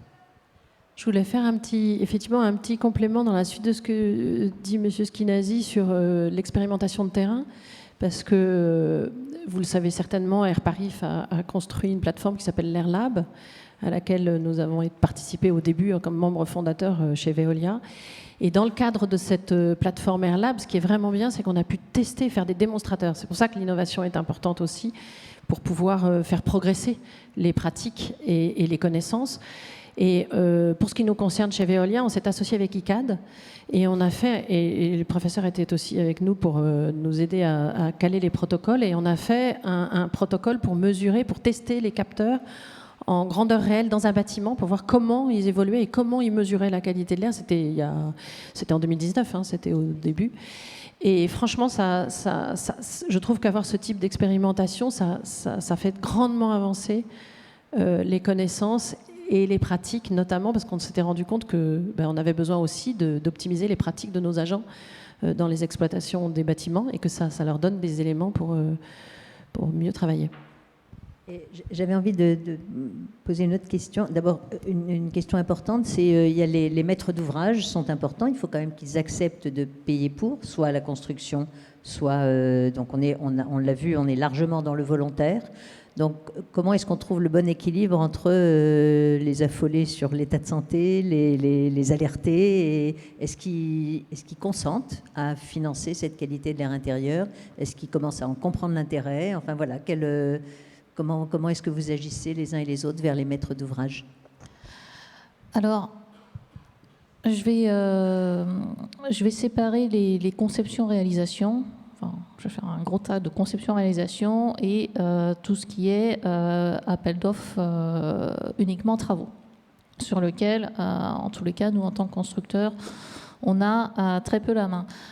Donc, quand on est en conception-réalisation, en fait, c'est ce dont on se rend compte, c'est que quand on intègre tous ces paramètres, en fait, on voit l'exemple que j'ai donné avec le free cooling. Le free cooling, c'est économique. C'est très économique. Ça, c'est très bien, oui. Et ça coûte moins cher à la construction. Mais il faut l'avoir intégré au niveau de la conception. Donc c'est là où il y a tout un dialogue qui est assez vertueux, qui se met en place avec la maîtrise d'ouvrage et la maîtrise d'œuvre. Voilà. Et après, il y a une chose, c'est que c'est en fait, c'est pas par hasard qu'on est tous dans l'innovation autour de cette table ronde, c'est-à-dire que, et je pense que ça transpère dans les différents discours, qu'est-ce qu'on fait, nous, finalement, dans nos métiers? On va chercher la science, on essaie de comprendre ce qui se passe, et on essaie de regarder comment on va agir et comment on peut développer des solutions plus intelligentes, low-tech, peut-être high-tech, pour intégrer finalement tout ce que nous dit la science et tout ce qui a été entre guillemets, monitoré pendant ces dernières décennies. Voilà. Et à partir de là, on va être tout à fait capable, et finalement c'est nos métiers, de développer des offres qui correspondent à nos cœurs de métier pour apporter, et je reviens à ce que j'ai dit tout à l'heure, on n'apporte qu'une seule brique chacun. Il faut ensuite que tout ça s'organise. Et c'est pour ça que les travaux qui sont menés dans le cadre de HQE sont extrêmement importants, puisque ensuite, ce qu'on essaie de développer à HQE, c'est de dire voilà quelle doit être la performance d'un bâtiment sur cette thématique-là. Emmanuel, un petit... Non, rien à rajouter. Je pense que c'est... On cite HQE, on cite le CSTB, et ça sur le plan français, sur le plan européen, sur le plan international. Oui, bien évidemment, on travaille avec nos clients sur ces sujets-là. Comme je dit, il y a le matériau, mais il y a le matériau installé. Il y a le matériau installé dans son système. Il y a le comportement du matériau dans le temps. Et donc, c'est bien évidemment un travail qui est collectif. J'avais une dernière question avant de donner la parole à Corinne Lepage, qui était sur... On a eu le Covid. Là, beaucoup des systèmes reposent sur une bonne circulation de l'air dans tout ce qu'on a dit aujourd'hui, les bons matériaux, etc., mais aussi beaucoup de circulation d'air. Est-ce que le Covid a fait monter une préoccupation non seulement de circulation et de bonne aération, mais de traitement plus poussé, parce que ça a posé un problème un peu différent? Côté au Conseil de la santé publique, quand il y a eu la crise du début 2020, on a été sollicité par le ministère de la Santé pour répondre à de très très nombreuses questions, et tous les protocoles sanitaires qui ont été diffusés dans la population et dans tous les types de bâtiments, c'était des protocoles qui avaient été définis en amont par le Haut Conseil de la santé publique. Donc ça a été un travail très lourd auquel j'ai participé dans un groupe de travail sur la partie environnement, parce qu'il n'y avait pas que la partie environnement, il y avait aussi d'autres sujets. Et donc nous avons effectivement, à cette époque-là, début 2020, publié un grand nombre d'avis, en particulier concernant les stratégies d'aération, de ventilation, par rapport aux connaissances que nous avions. Je peux dire que les connaissances ont évolué. Au tout début de 2020, on pensait que le virus se transmettait par proximité. De champs proches, on parlait des fameuses gouttelettes, et rappelez-vous, on parlait de la distance, on ne parlait pas de masque, on parlait simplement de la distance entre les personnes. Et puis très vite, on s'est aperçu que ce virus se transmettait à distance, sous forme d'un aérosol infectieux. Et donc là, les choses ont changé, c'est-à-dire les stratégies, les pratiques ont dû évoluer pour prendre en compte la probabilité que ce virus se transmette non pas entre les personnes de proximité, mais à distance. Et donc à partir de là, nous avons effectivement défini un certain nombre de pratiques d'aération, de ventilation.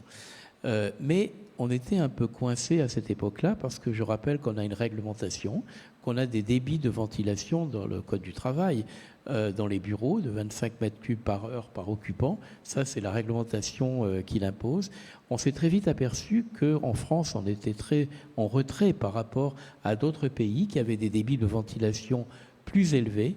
Et donc, à cette époque-là, la seule chose qu'on pouvait faire, c'était, comme on ne pouvait pas augmenter vraiment les débits de ventilation, et de moduler ces débits de ventilation pour avoir un plus grand apport d'air neuf, pour pouvoir diluer et évacuer ces aérosols infectieux, c'était aussi de limiter le nombre de personnes présentes à l'intérieur des bâtiments.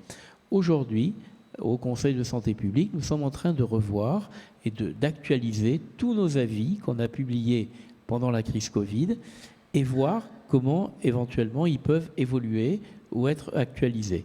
Et en particulier, sur les stratégies d'aération et notamment de ventilation, eh bien, on va aller plutôt sur une modulation de la ventilation, avec, lorsqu'il y a la présence humaine, augmenter les débits si c'est possible, mais aussi par rapport aux économies d'énergie, il y a certaines périodes d'inoccupation où on demande de réduire les débits de ventilation. Il n'y a qu'une raison d'avoir les mêmes débits tout le temps.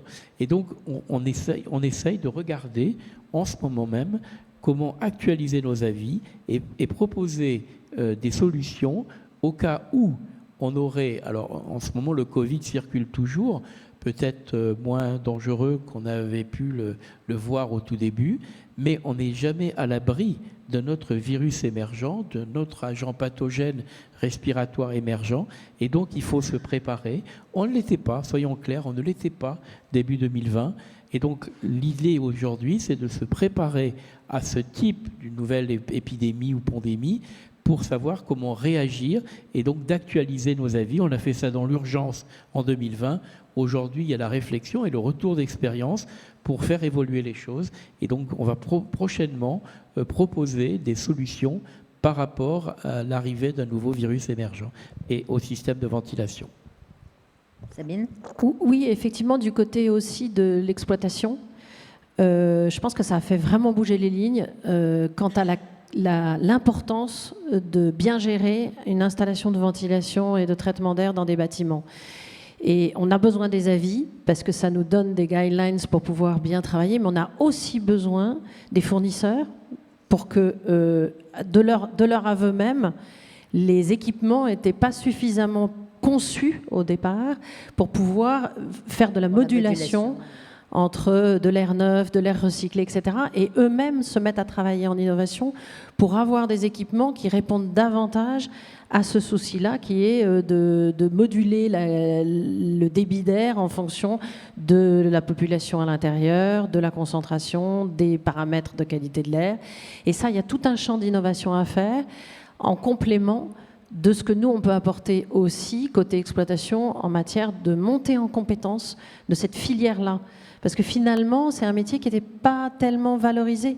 Ventiliste, je sais pas, vous n'avez pas d'enfant qui dit je vais être ventiliste, quoi. Enfin, ça fait pas, ça faisait pas rêver. Mais ça viendra sûrement. Mais moi, j'aimerais bien que ça fasse rêver et qu'on se dise, mais finalement, c'est un vrai métier, quoi, de se préoccuper de la santé dans les bâtiments des occupants et que donc veiller à ça.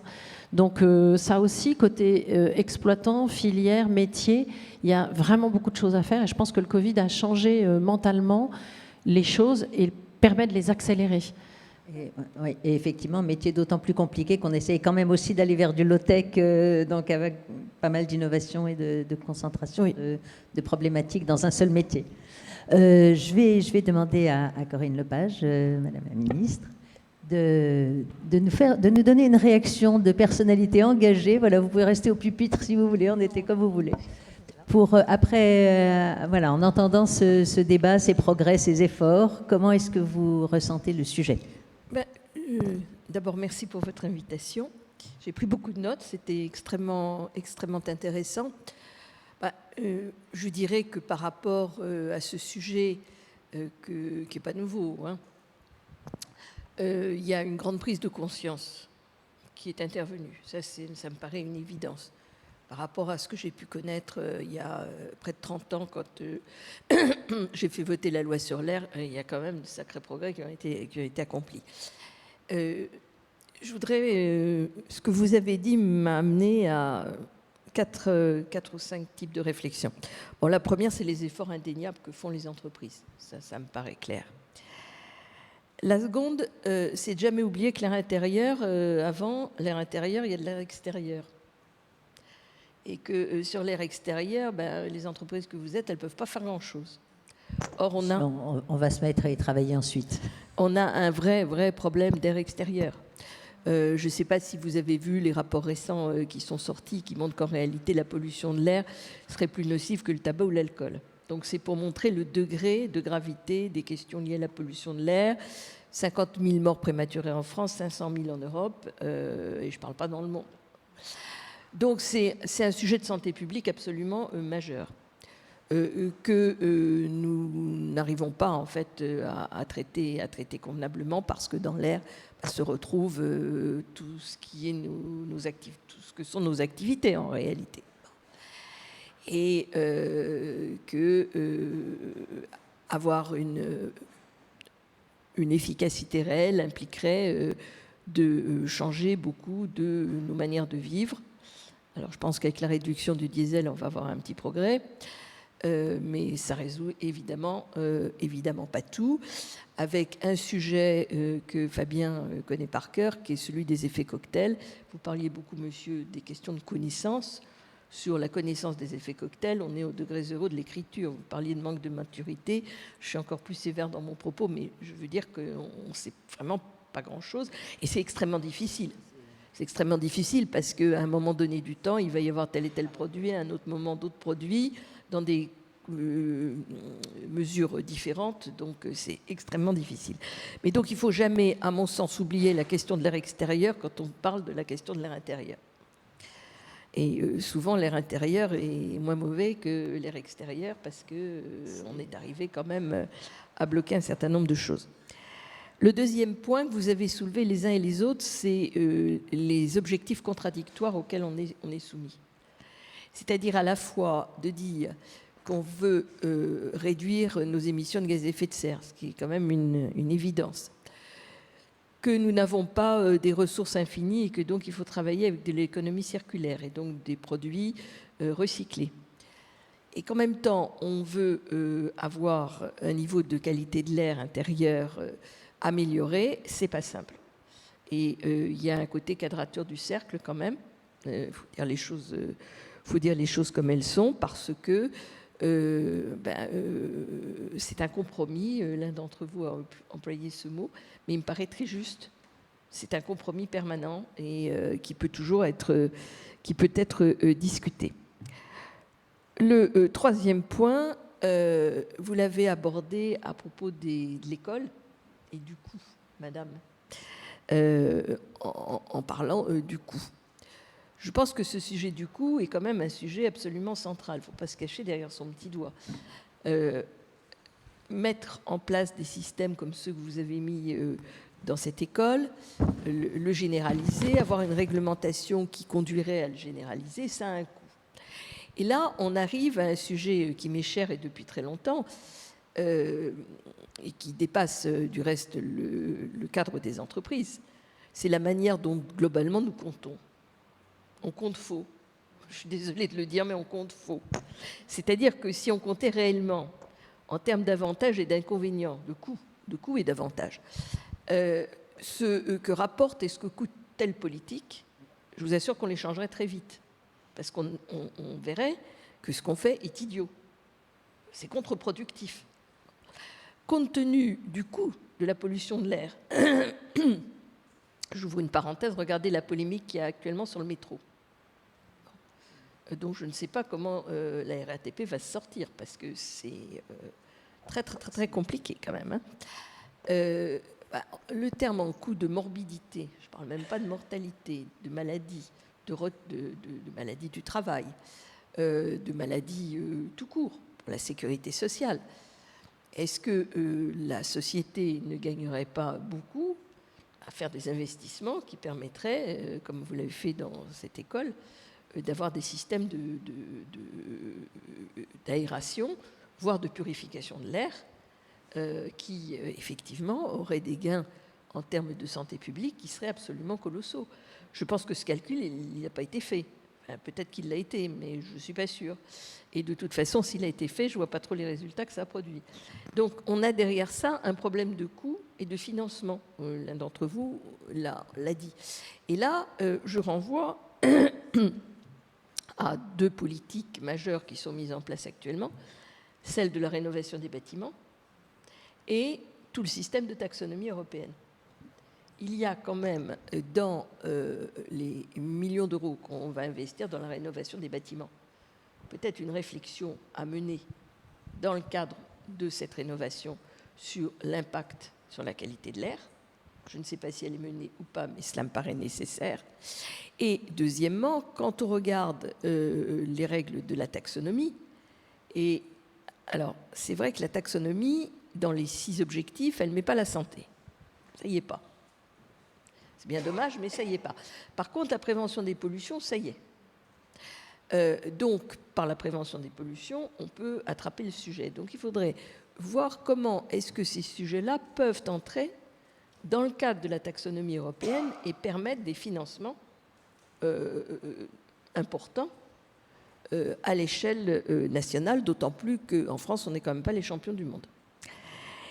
Et mon dernier point, c'est sur l'importance de ce qui est fait dans les entreprises. vous avez les uns et les autres à plusieurs reprises rappelé qu'il n'y avait pas de réglementation, que c'était volontaire. On est à un moment du droit où la frontière entre ce qui est volontaire et ce qui ne l'est pas est une frontière qui est en train de s'amenuiser, pour ne pas dire davantage. Nous sommes entrés dans une ère de droit souple, dans lequel les engagements que prennent les entreprises volontaires deviennent en fait des obligations. Tout simplement parce que de plus en plus, le droit, la justice considère, mais pas seulement en France, hein, c'est un phénomène planétaire, que les engagements engagent ceux qui les prennent et non pas ceux qui les croient, comme nous étions habités à le savoir. Et par conséquent, ces engagements volontaires deviennent des contraintes.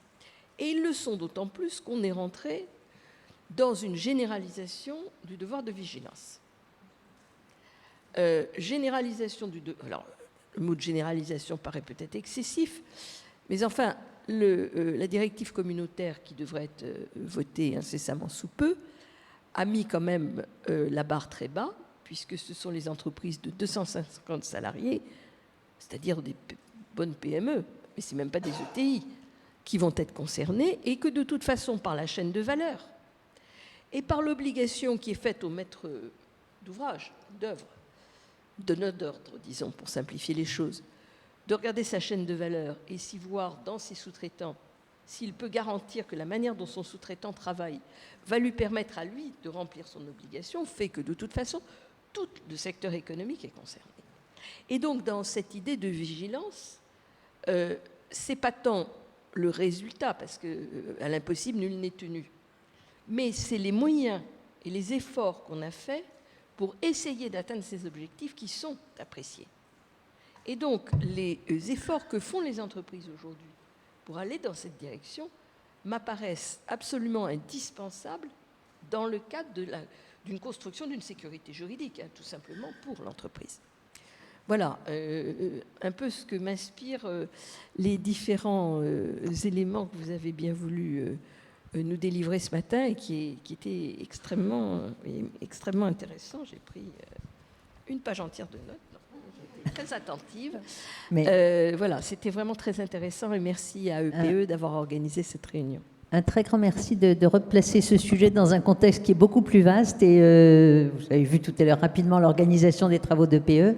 On a des travaux effectivement sur le devoir de vigilance, on a des travaux sur cette responsabilité sur la taxonomie et donc effectivement aujourd'hui le sujet de la qualité de l'air monte un peu partout à cause de ça.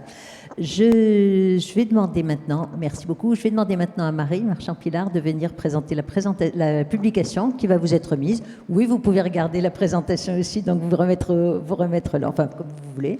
Et puis en revanche, je vous demanderai de revenir après si vous allez vous rasseoir, je vous demanderai de revenir pour prendre des échanges avec la salle. Donc vous pouvez rester. On a un bon écran de retour.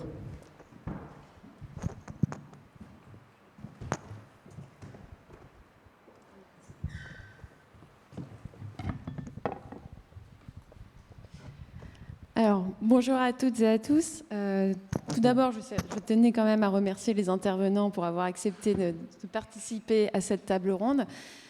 Également Léonard pour avoir mis à disposition cette très magnifique, très belle salle. Et puis bien sûr à toutes les personnes qui se sont déplacées d'aussi bon matin pour venir discuter de ces sujets qui ne sont pas forcément ceux qui attirent le plus de personnes, mais c'est agréable de voir quand même que c'est quand même une préoccupation croissante au sein en tout cas de cette communauté. Donc, comme l'a dit Claire, avant de vous laisser la parole pour nous poser des questions, je vais vous présenter donc, la publication que nous avons faite dans le cadre des travaux d'EPE et donc de la commission santé-environnement d'EPE avec tous nos membres. Et donc, une quarantaine d'entreprises se sont penchées sur cette question ces dernières années. Et donc, je vais un peu vous présenter tout ça très rapidement. Donc, tout d'abord, pourquoi est-ce qu'on a décidé de se saisir de ce sujet? Donc, ça a été très largement rappelé de l'importance de ce sujet. Très rapidement, on peut rappeler que nous passons à peu près, c'est très approximatif ce que j'ai mis, en France en tout cas, 80% de notre temps à l'intérieur. Donc, c'est à peu près 50% de notre temps à domicile, 30% sur les lieux de travail, sur les écoles, dans les transports, les établissements recevant du public. et seulement 20% à l'extérieur. Donc comme Madame Lepage l'a rappelé, la qualité de l'air extérieur a bien sûr une incidence sur la pollution de l'air intérieur, mais cela étant, on a décidé dans un premier temps de se saisir des sujets de pollution de l'air intérieur, d'autant plus que l'on se rend compte que l'air intérieur est 2 à 5 fois plus pollué que l'air extérieur. Et les sources de cette pollution sont multiples, elles sont intrinsèquement liées à nos habitudes, à tous les produits, les matériaux qu'on va utiliser, qu'on va apporter à l'intérieur, et puis également à la perméabilité des bâtiments et donc à l'air extérieur. Donc cette infographie du ministère des Solidarités et de la Santé représente très bien ces différentes sources de pollution. Et excusez-moi. Ce qu'on sait également, c'est que malheureusement cette pollution, elle a un impact sur notre santé. On commence à le savoir de plus en plus. Cet impact, il peut aller de ce qu'on pourrait appeler d'inconvénients, avec simplement des maux de tête, des problèmes de concentration, voire des fatigues anormales, ce qui est du coup très incompatible avec des activités scolaires ou de travail, mais également inconfortable chez nous. Mais ça peut être aussi des problèmes beaucoup plus graves, allant à des pathologies, des problèmes respiratoires, des problèmes cardiovasculaires ou même de fertilité. C'est pour ça qu'on voit que c'est un enjeu qui est donc croissant. Et l'ANSES publié donc en 2014, ça commence un peu à dater, mais que le coût socio-économique lié à la pollution de l'air intérieur représenterait en tout cas en France 19 milliards d'euros par an. Donc comme le disait Madame Lepage, c'est quelque chose qu'on ne prend forcément peut-être pas assez en compte et qui mériterait d'être étudié lorsque l'on regarde s'il est plutôt utile ou pas de rénover un bâtiment et d'y intégrer la qualité de l'air intérieur. Donc c'est un sujet qui monte en puissance et comme cela a été aussi largement rappelé, le cadre réglementaire aujourd'hui en France et même dans l'Union européenne ne gère pas tous ces aspects, que ce soit dans les bâtiments, ne va pas gérer tous les espaces de temps des bâtiments, ne va pas non plus gérer tous les produits et leurs émissions. Et donc, c'est dans ce cadre-là que les actions volontaires des entreprises sont importantes puisqu'elles peuvent permettre d'essayer en tout cas d'influencer ou de faire évoluer ces tendances et déjà d'essayer d'améliorer à leur échelle la qualité de l'air intérieur. Donc, ce qu'on a regardé dans la publication, c'est déjà quel peut être le rôle des entreprises. Donc, les entreprises, déjà, en tant qu'employeurs, peuvent bien sûr mettre en place des démarches pour améliorer la qualité de l'air au sein de leurs locaux et également, un point très important, pour sensibiliser et former leurs employés aux meilleures pratiques. Et cette sensibilisation aussi peut permettre d'avoir une prise de conscience de ces employés et de reproduire aussi ces gestes à domicile. Et puis pour certaines entreprises, il y a certaines des activités qui peuvent aussi avoir un impact sur la qualité de l'air intérieur, en tout cas pour l'améliorer. Donc ça va être les entreprises qui vont construire, qui vont gérer la maintenance et qui vont également rénover, que ce soit des bâtiments tertiaires, des domiciles, des établissements recevant du public, mais aussi des véhicules. Et bien sûr, ces entreprises peuvent intégrer la qualité de l'air intérieur et notamment la concilier, comme ça a été mentionné, avec d'autres paramètres et d'autres exigences auxquelles elles doivent répondre. Et puis, il y a également les entreprises qui vont produire, concevoir et mettre sur le marché des matériaux ou des produits qui vont être utilisés à l'intérieur. Et ces entreprises peuvent avoir un rôle important pour accroître la transparence sur la composition des produits, mais également pour intégrer justement cette dimension de qualité de l'air, mais pas que, il y a d'autres paramètres sanitaires qui pourraient être pris en compte justement lors de la fabrication de ces produits. Donc, dans le cadre de la publication, on a regardé 3 aspects principaux. Donc, d'abord, les bâtiments, sur lesquels je passerai rapidement puisque ça a été très largement débattu ce matin. Également, on s'est intéressé au transport. Et puis, pour terminer, on s'est intéressé également à la question de la diffusion et de la sensibilisation aux bonnes pratiques, puisque même les systèmes de ventilation et techniques les plus appropriés et efficaces seront quand même dépendants de l'entretien qu'on va en faire derrière, et puis aussi de tout ce qu'on va apporter, nous, dans le cadre de nos habitudes, à l'intérieur des bâtiments. Donc, très rapidement sur les bâtiments, donc, comme l'a rappelé Armelle et également Emmanuel, donc, au niveau de la construction, les bonnes pratiques sont plutôt liées sur l'intégration dès les premières phases du projet de la qualité de l'air intérieur, que ce soit dans la conception, les matériaux, et également un volet très important sur la sensibilisation également de tous les acteurs de la chaîne de valeur.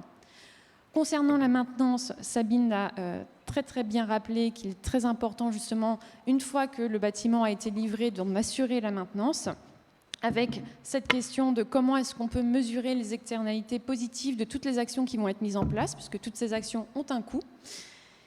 Et puis, pour terminer, sur la rénovation c'est une étape clé aussi bien pour l'énergie et le climat, mais également pour intégrer d'autres paramètres sanitaires, d'ailleurs pas que la qualité de l'air intérieur. Mais à nouveau, se pose la question des incitations. Comment est-ce qu'on incite les particuliers, les entreprises à intégrer ces enjeux, sachant qu'ils ont déjà d'autres sujets à intégrer dans le cadre de la rénovation. Donc on voit de plus en plus des certifications et des labels qui apparaissent, mais ce n'est pas forcément suffisant. Et il nous manque des outils et des métriques qui permettraient justement d'intégrer ces paramètres sanitaires dans l'équation économique de la rénovation.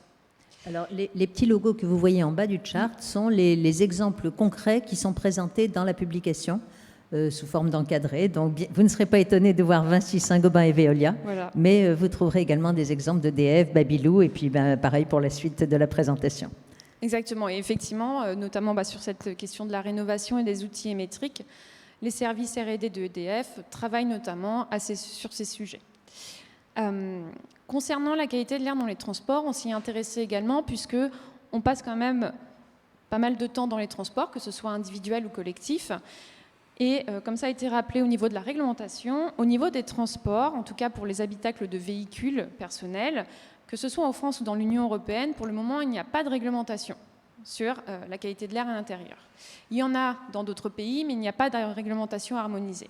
Donc pareil, les entreprises et les constructeurs automobiles ont commencé à se saisir de la question, et donc les principaux leviers sont à peu près les mêmes que ce qu'on va avoir dans les bâtiments, c'est-à-dire de limiter les émissions de polluants, donc c'est-à-dire le choix des matériaux qui vont être utilisés pour les véhicules, et puis d'optimiser le traitement de l'air à l'intérieur de l'habitacle des véhicules.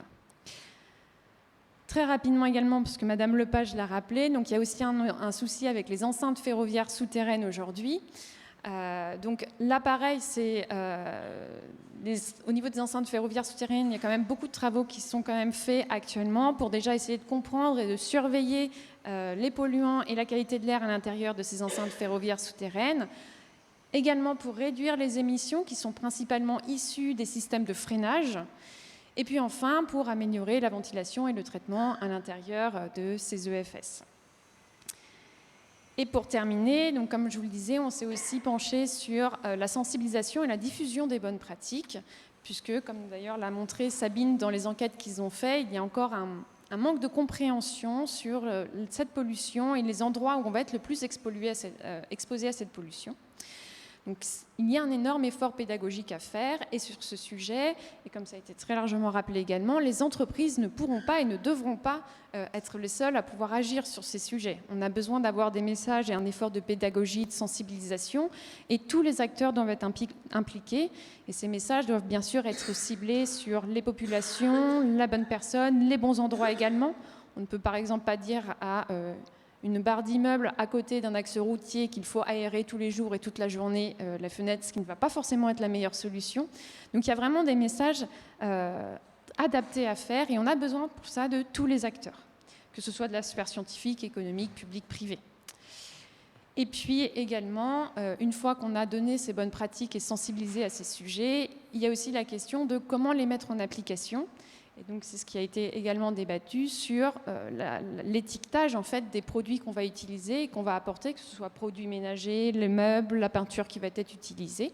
Donc, certains ont une réglementation pour le moment, mais la majorité, et notamment ce que disait Fabien Schinazi, pour tous les produits, par exemple les encens, les bougies, les produits ménagers, on n'a pas d'étiquetage sur ces sujets.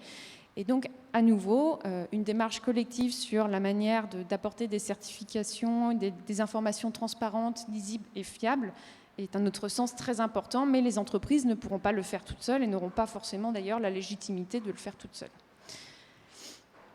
Donc voilà, donc pour conclure, ce qu'il faut retenir de cette publication qui vous sera mise à disposition d'ailleurs en sortant, c'est que cette publication, c'est un point d'étape sur l'état des connaissances pour comprendre justement et agir sur les sujets de l'amélioration de la qualité de l'air, donc qui est bien sûr dédié, enfin qui est plutôt ciblé sur les entreprises, mais qui peut également être intéressant pour un plus large public.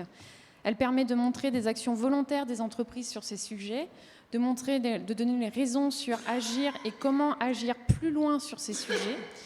Et puis, ce qu'il faudra retenir, c'est qu'on a besoin d'avoir une démarche collective sur ces sujets. Les entreprises ne pourront pas le faire seules.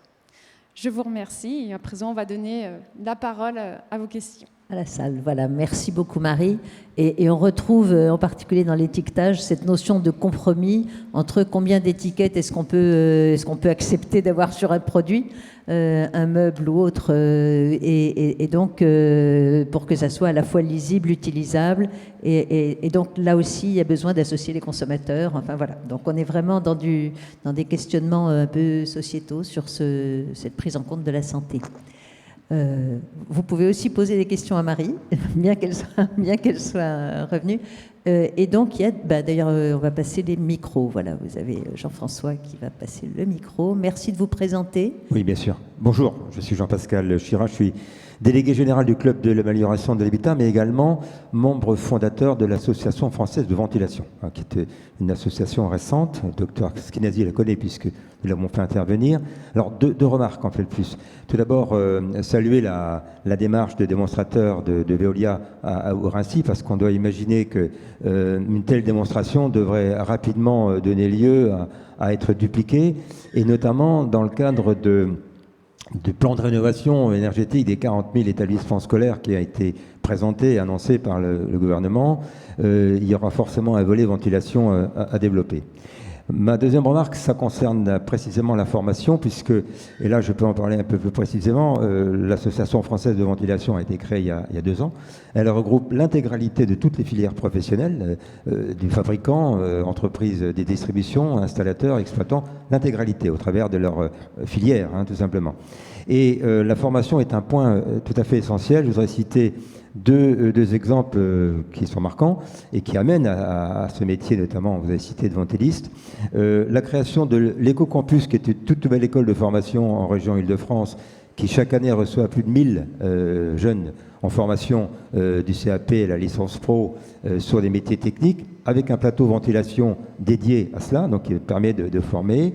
Et une autre initiative intéressante qui a été menée par les Compagnons du Devoir et du Tour de France, dans la région d'Amiens, a créé également un plateau de formation pour former à ce qu'on appelle un CQP, certificat de qualification professionnelle, qui amène des gens qui sont déjà qualifiés à augmenter leurs compétences dans le domaine de la ventilation.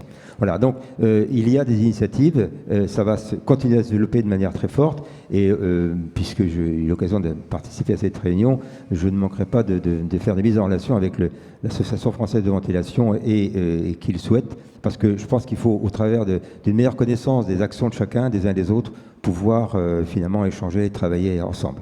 Merci. Merci beaucoup. C'est effectivement un signe de plus de la montée de la préoccupation que d'avoir une nouvelle fédération sur un sujet qui finalement, comme on le disait, est très intégrateur, parce que ça veut dire qu'il y a toute une chaîne de valeur qui va se retrouver. Et il y a sûrement un sujet d'attractivité du métier de ventiliste, comme le disait Armelle. Est-ce qu'il y avait une question pour l'un des intervenants ? Est-ce que certains... Voilà.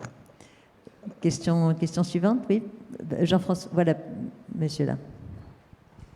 Patrick Dansette, je crois. Oui, pardon, bonjour.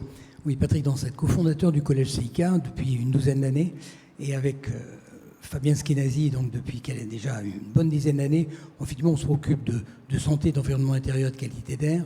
Ce qui nous semble important, on présente également la communauté des médecins allergologues, et c'est vrai que le sujet sur l'amélioration de la qualité de l'air, c'est la partie technique, mais la partie comportementale est évidemment très importante. C'est très souvent 50% des solutions. C'est pour ça que je salue évidemment l'exercice de Veolia sur Air Human, qui est effectivement essentiel, et qu'on essaye également, nous, de développer, parce qu'on se rend bien compte que faire passer ces messages d'amélioration de la qualité de l'air, les médecins sont plutôt bien placés, puisqu'il y a une relation de confiance qui s'établit, et nous existons à cause de cette interrogation des patients auprès des médecins, et avec l'idée donc de modifier ce comportement.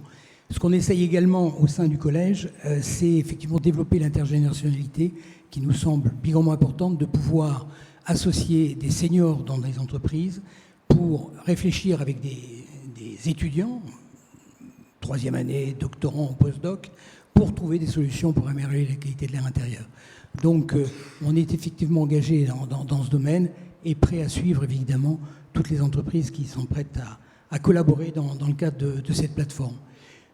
Question, j'en ai pas vraiment, parce que c'est vrai que c'est un sujet qu'on aborde déjà depuis pas mal d'années, mais en tout cas prêt à répondre à vos propres interrogations sur les sujets que nous traitons dans le cadre du collège.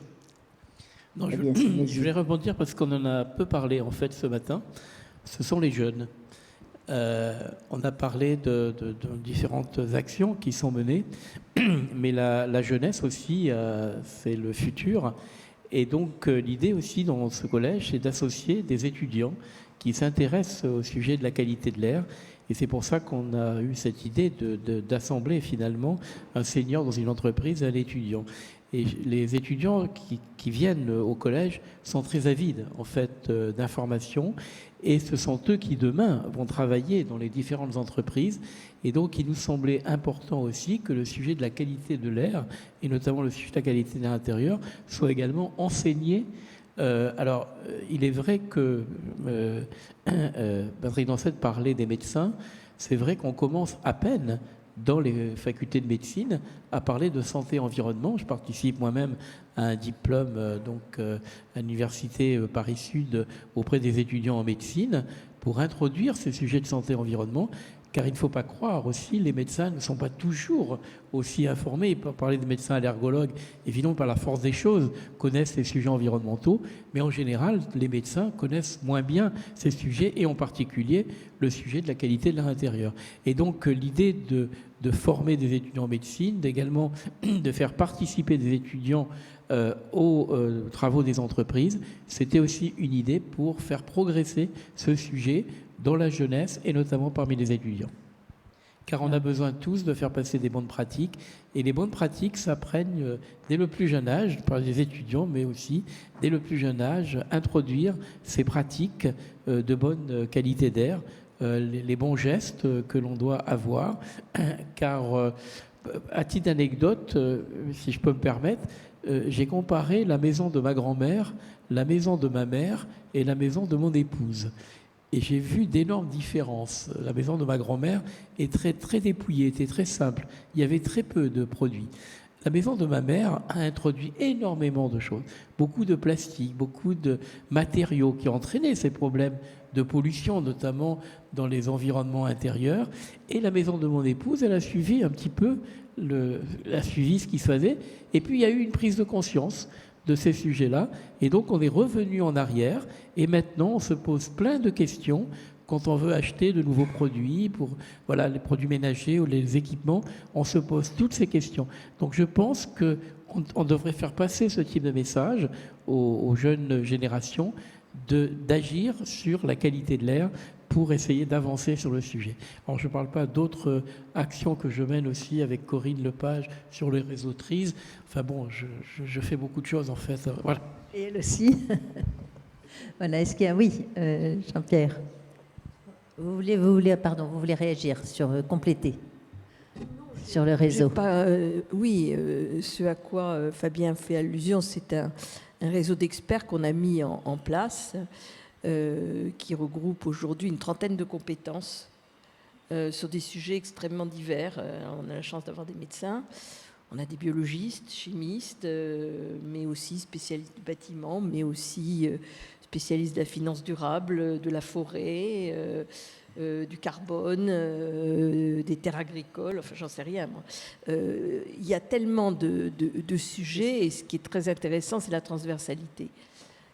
Je pense que la transversalité est le grand sujet tout au long de la table et le ronde. grand sujet d'aujourd'hui. C'est-à-dire que les raisonnements en silo nous ont amenés à des catastrophes, et que donc apprendre à connaître, non pas toutes les compétences des autres, parce que ça c'est pas possible, mais pouvoir échanger des problèmes en disant voilà, moi j'ai ce problème-là, ça vous évoque quoi? Ça c'est absolument passionnant.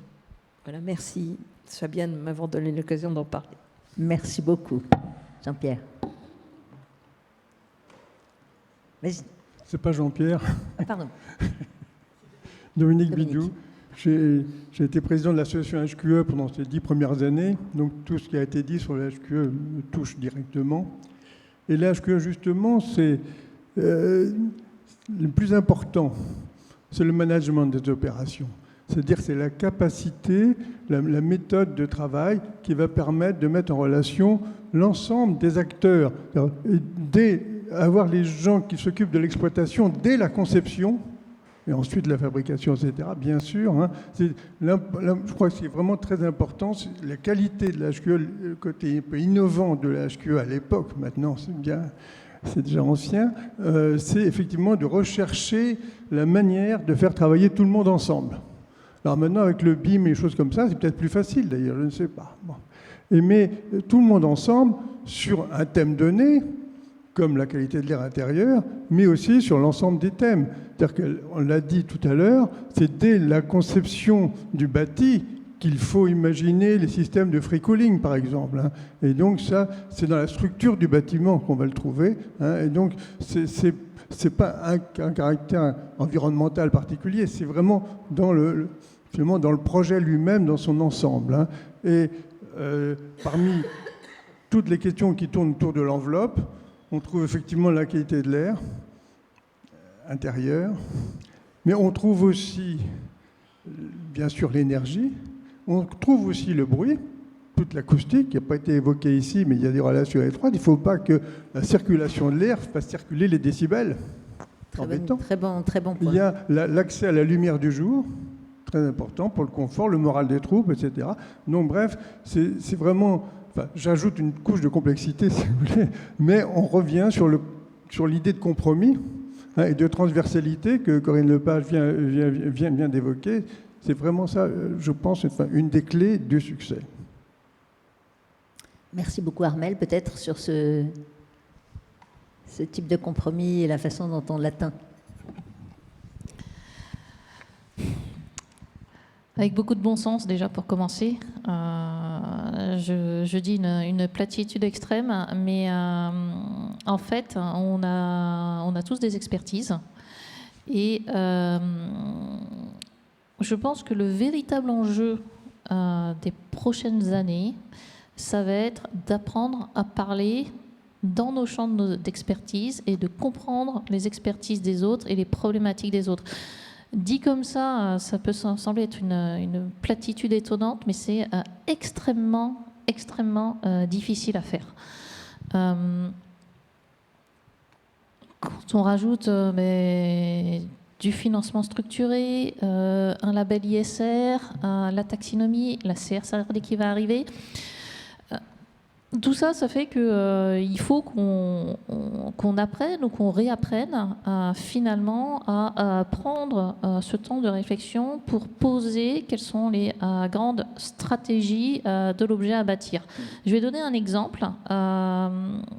Donc, c'est pas exactement sur la qualité de l'air intérieur, mais je le trouve très parlant. Donc, on nous a demandé de modéliser, de faire la CV d'un bâtiment.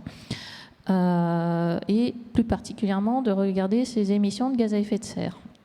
Sauf que quand on regardait ce bâtiment-là, il était effectivement très carboné. Et pourquoi ça? Parce qu'en fait, ce qui prédominait sur ce bâtiment, finalement la stratégie liée à ce bâtiment, c'est que c'était un bâtiment qui devait être réalisé extrêmement rapidement dans le cadre de la sécurité. Voilà, donc c'était vraiment un bâtiment qui était lié aux effets de la guerre en Ukraine. Et donc là, qu'est-ce qui prédominait finalement? C'était vraiment la sécurité. Donc qu'est-ce qu'on a dit nous? On a dit, on a bien compris que l'enjeu supérieur, c'était ça. On comprend que les émissions de gaz à effet de serre, on fait ce qu'on peut. Dans le cadre de cette contrainte-là, on vous remet deux études. Une étude, si jamais on est capable d'allonger un petit peu les délais de réalisation, voilà ce que ça aurait donné. Et puis, évidemment, voilà ce qu'on pourrait faire pour compenser. Voilà. Et donc, c'est ça, c'était qu'à un moment, il y a une stratégie Voilà, elle ne dépend pas forcément du constructeur, elle peut dépendre du constructeur, elle dépend du politique aussi, elle dépend de tout un tas de choses. Il faut bien comprendre finalement quelle est cette stratégie dès le début, de la tracer et de se dire, ben voilà comment est-ce qu'on déroule et comment est-ce qu'on fait au mieux dans ce jeu de contraintes et comment on peut basculer ou pas des pollutions. Quand je dis basculer des pollutions, c'est-à-dire que une décision prise sur, j'en sais rien, le choix d'un matériau très spécifique peut entraîner des conséquences sur la biodiversité, sur la logistique, sur tout un tas de choses. Voilà. Et finalement, tout le travail maintenant, c'est de comprendre comment on a finalement tous ces transferts-là. Et je dois dire qu'en France, on a quand même un gros avantage, c'est qu'on a décidé d'avoir un outil qui s'appelle l'analyse de cycle de vie, qui est réglementaire et qui est un outil qui est absolument formidable pour cela, pour essayer de comprendre dans la globalité finalement tout ce qui se passe. On va dire Saint-Gobain contribue extrêmement justement à la Basignès. Les différentes fédérations, l'association HQE France GBC qui est maintenant qui va permettre de gérer la Basignès et tout le travail qui a été fait avec le gouvernement, les différents ministères pour que cela soit mis en place. Donc je trouve qu'on est au début d'une histoire qui est absolument formidable. On en découvre tous les jours. Mais en tous les cas, j'ai l'impression qu'en France, on s'est mis en ordre de marche de la bonne manière. Merci beaucoup Sabine. Ça doit changer pas mal la façon d'innover. Enfin, le processus d'innovation doit avoir un peu changé dans les 10 dernières années ou les 10 prochaines. Vous avez lu dans ma tête ce que je voulais dire, absolument. Oui, je voulais livrer une réflexion parce que je me disais, mais finalement, qu'est-ce qui est le plus puissant pour qu'on avance vite? Et je me dis qu'une des choses qui est importante, me semble-t-il, dans le processus d'innovation, c'est de tirer de l'expérience que l'on a, le maximum d'enseignement. C'est l'histoire de l'essai-erreur, hein, c'est test and learn. Je ne vais pas revenir sur le questionnement, parce que la base de l'innovation, c'est le questionnement, mais c'est quand même beaucoup test and learn, fail fast, c'est-à-dire tester, refaire. Je voulais prendre un exemple, parce que tout d'un coup, je me suis dit, tiens, j'ai envie de faire un parallèle que je voudrais vous partager avec vous, qui est le parallèle avec l'eau. Moi, j'ai fait toute ma carrière dans l'eau, j'ai débuté avec ça. Et quand j'étais jeune ingénieur, on commençait déjà à parler de réutilisation de l'eau. Je me suis intéressée à la réutilisation de l'eau dans les bâtiments, parce qu'on était sûr qu'il fallait faire quelque chose. Et ça, c'est quelque chose que la France a perdu. Enfin, je veux dire, on n'a pas gagné cette bataille-là. Parce qu'on voit bien qu'aujourd'hui, on a besoin, moins de 1% de l'eau est réutilisée, alors qu'on a les technologies, les savoir-faire, on est leader mondial dans le domaine de l'eau, et on n'a pas été fichu de faire ça. Je ne sais pas pourquoi, mais ce que je me dis, c'est que, je n'ai pas fait l'analyse de pourquoi, mais probablement qu'il n'y avait pas une assez grande volonté pour expérimenter, peut-être une grande frilosité de la part de nos sachants. Enfin, nos sachants sont importants, mais il y a des moments où ils nous empêchent de faire des choses en disant c'est dangereux, il faut faire attention. Et je ne porte pas de jugement, j'essaye juste d'éclairer le débat. Et je me dis, le reuse de l'eau, il y a 20 ans, on était tout à fait capable de le faire. Maintenant, on va rattraper le retard parce qu'il faut le faire à un coût intéressant et sans risque sanitaire et avec toutes les précautions. Mais quand même, on n'est pas en avance. On n'est pas en avance. Et on voit combien on a besoin d'eau aujourd'hui et combien d'entreprises et de foyers sont touchés par les problèmes de sécheresse. Et du coup, je me dis, pour la qualité de l'air, il faut libérer ça aussi, quoi. Il faut libérer la capacité d'expérimenter. Merci, monsieur, pour l'AFV que je connais, bien sûr, et qui, je crois, a cette volonté de faire de l'expérimentation avec des jeunes, avec des professionnels, pour justement...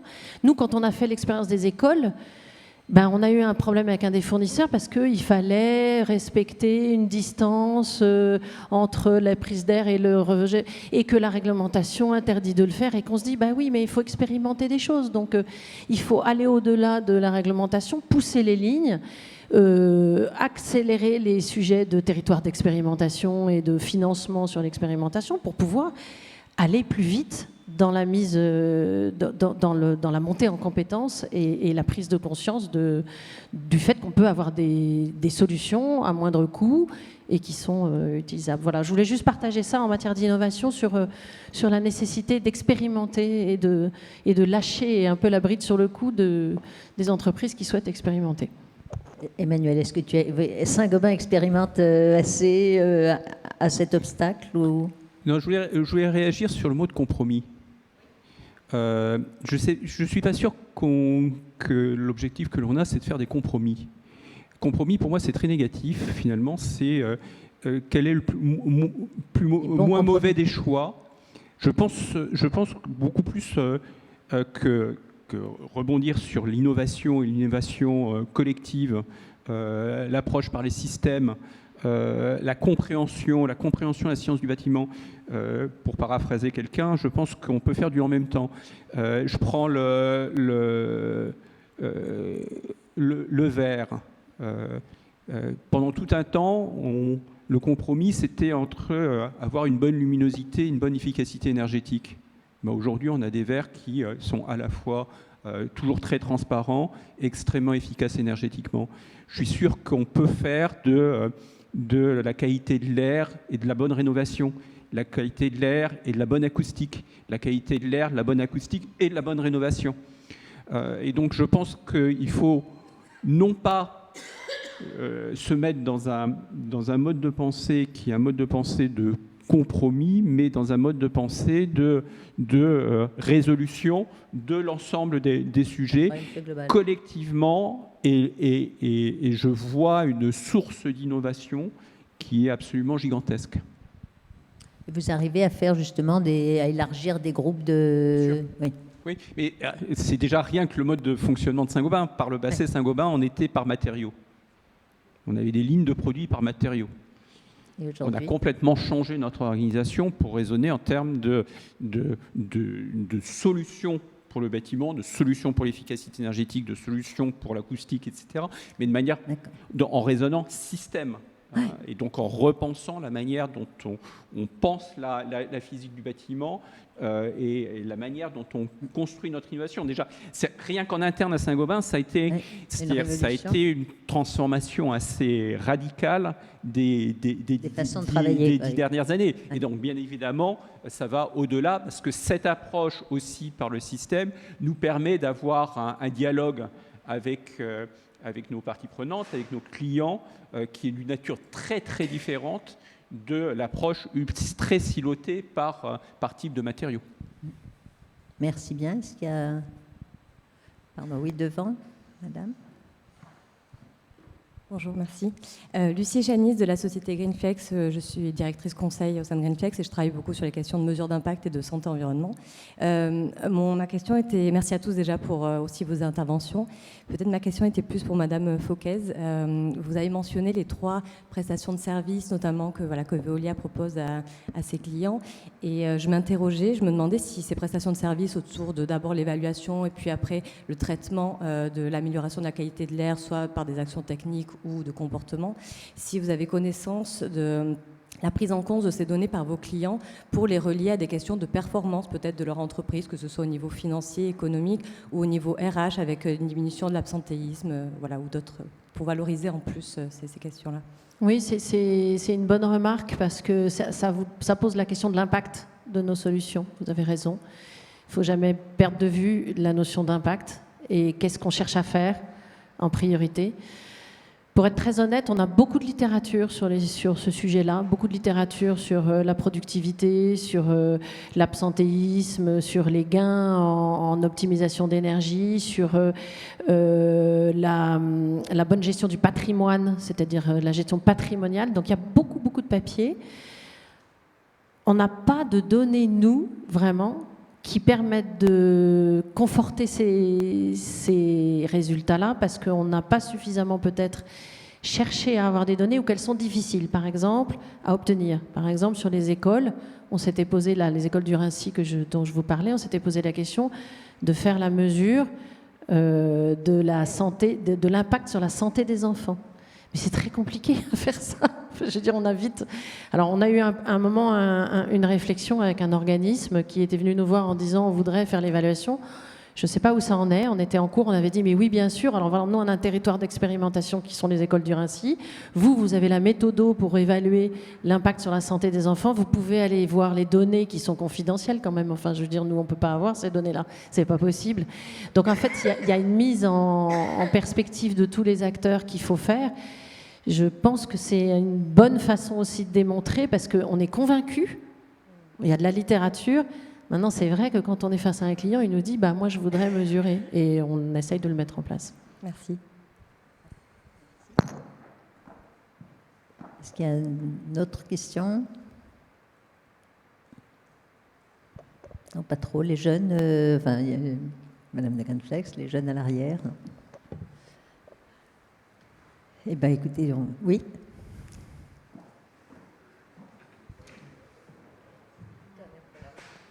Bonjour, alors je suis Lucie Dereau, physico-chimiste et chargée d'études au CEREMA. J'aurais juste une petite question dans le cadre de la rénovation et notamment tout ce qui est pratique, parce que j'entends parler beaucoup de matériaux, labels, certifications, et évidemment, il faut en passer par là, je suis absolument pour toutes ces évolutions. Mais on constate par exemple dans certains projets de rénovation, alors je suis un certain nombre de projets notamment sur les isolants biosourcés, et parfois la conception est impeccable, le but visé est bien suivi, il y a des études d'impact qui sont faites, avec peut-être 2 points d'achoppement. Le premier, c'est qu'en rénovation, parfois, même si le cahier des charges est là, les pratiques ne sont pas toujours correctes, et donc parfois la mise en œuvre est fautive. Par exemple, on visite des caissons de ventilation qui viennent d'être installés, où il y a déjà l'un des manchons de ventilation qui est décroché du caisson, et donc plus d'efficacité simplement parce que la mise en œuvre était fautive. Ou le deuxième point d'achoppement, et j'y reviens un peu en raison des écoles, qui est la pratique des utilisateurs des systèmes. Un bon nombre d'habitants lors de projets de rénovation, on parle par exemple de maisons anciennes où il n'y avait avant aucune ventilation. Le propriétaire a fait des travaux, les locataires sont là, n'ont pas pris en compte l'existence nouvelle d'une VMC, ne savent pas s'en servir, voire même l'éteignent en se disant il y a du bruit, ça me dérange, ou il y a un courant d'air, je vais boucher les environs de ventilation. Qu'on retrouve parfois dans certaines écoles où des fois des équipements très performants peuvent être installés mais ne sont pas suivis par la gestion technique du bâtiment. Est-ce que derrière tout ça, il n'y a pas un problème humain à soulever et à suivre encore un peu plus qu'un problème technique? Armelle? En fait, on en revient au silotage. Alors, déjà, après, je vais dire ça comme ça, il y a plein... le commissioning dans le bâtiment, c'est quand même quelque chose qui existe, quelque chose qui est éprouvé. Il faut avoir le courage de le mettre en place.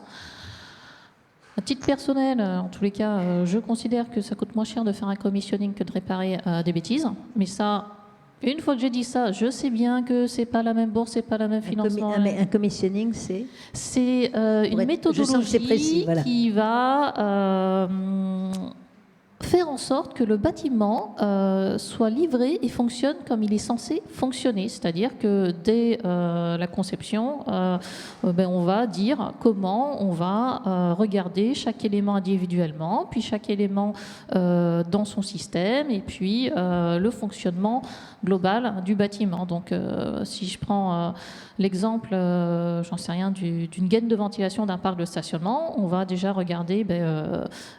quel ventilateur on va mettre, et puis ensuite, est-ce que le ventilateur est bien posé dans le bon sens et raccordé, puis ensuite, est-ce que j'ai bien le bon débit en petite vitesse, en grande vitesse, et ensuite, est-ce que ce ventilateur se déclenche bien quand j'ai une tête de détection incendie qui se déclenche. Voilà, c'est ce genre de choses qu'on va regarder. Donc ça, c'est des choses qui, pour moi, sont beaucoup plus faciles à écrire en amont plutôt que d'avoir à refaire des travaux. Mais effectivement, là, on n'est pas sur les mêmes bourses. Donc, ça aussi, c'est les réflexions en coût global. Je pense qu'on a beaucoup à apprendre et à faire sur ce type de démarche. Donc ça, c'est pour les bâtiments. Donc il y a plein de choses qui existent, il y a plein de choses qui peuvent être faites. Et une fois qu'on a décidé de faire ça, c'est quand même très facile de voir que c'est débranché. La deuxième chose, et ça fait aussi partie des méthodologies de commissioning, c'est qu'on doit pouvoir entretenir tout ça. Voilà, donc entretenir, donc on doit pouvoir circuler autour, on doit pouvoir intervenir, on doit pouvoir remplacer. Qu'est-ce qu'on fait? On va faire, je ne sais rien, pour des groupes électrogènes, on va faire des murs fusibles, comme ça on peut retirer le groupe électrogène et le remettre. Il y a plein de choses qui, quand c'est pris au départ en conception, ça ne coûte franchement rien. Mais par contre, il faut y penser. Et c'est là où, effectivement, on a besoin de travailler avec tous les spécialistes de chaque filière. Les spécialistes de la ventilation savent très très bien comment remplacer, comment intervenir, où est-ce qu'il faut poser, où est-ce qu'il ne faut pas poser, à quoi il faut faire attention. Voilà.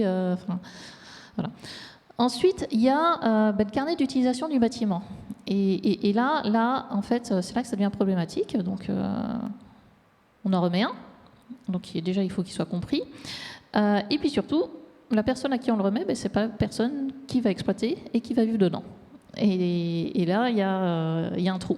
Donc, après, nous, je sais que Veolia le fait aussi, mais nous, souvent, ce qu'on propose, c'est de rester 2 ans, justement, pour former, pour accueillir les nouveaux usagers, pour leur expliquer comment ça marche et pour leur montrer comment ils peuvent améliorer leurs gestes.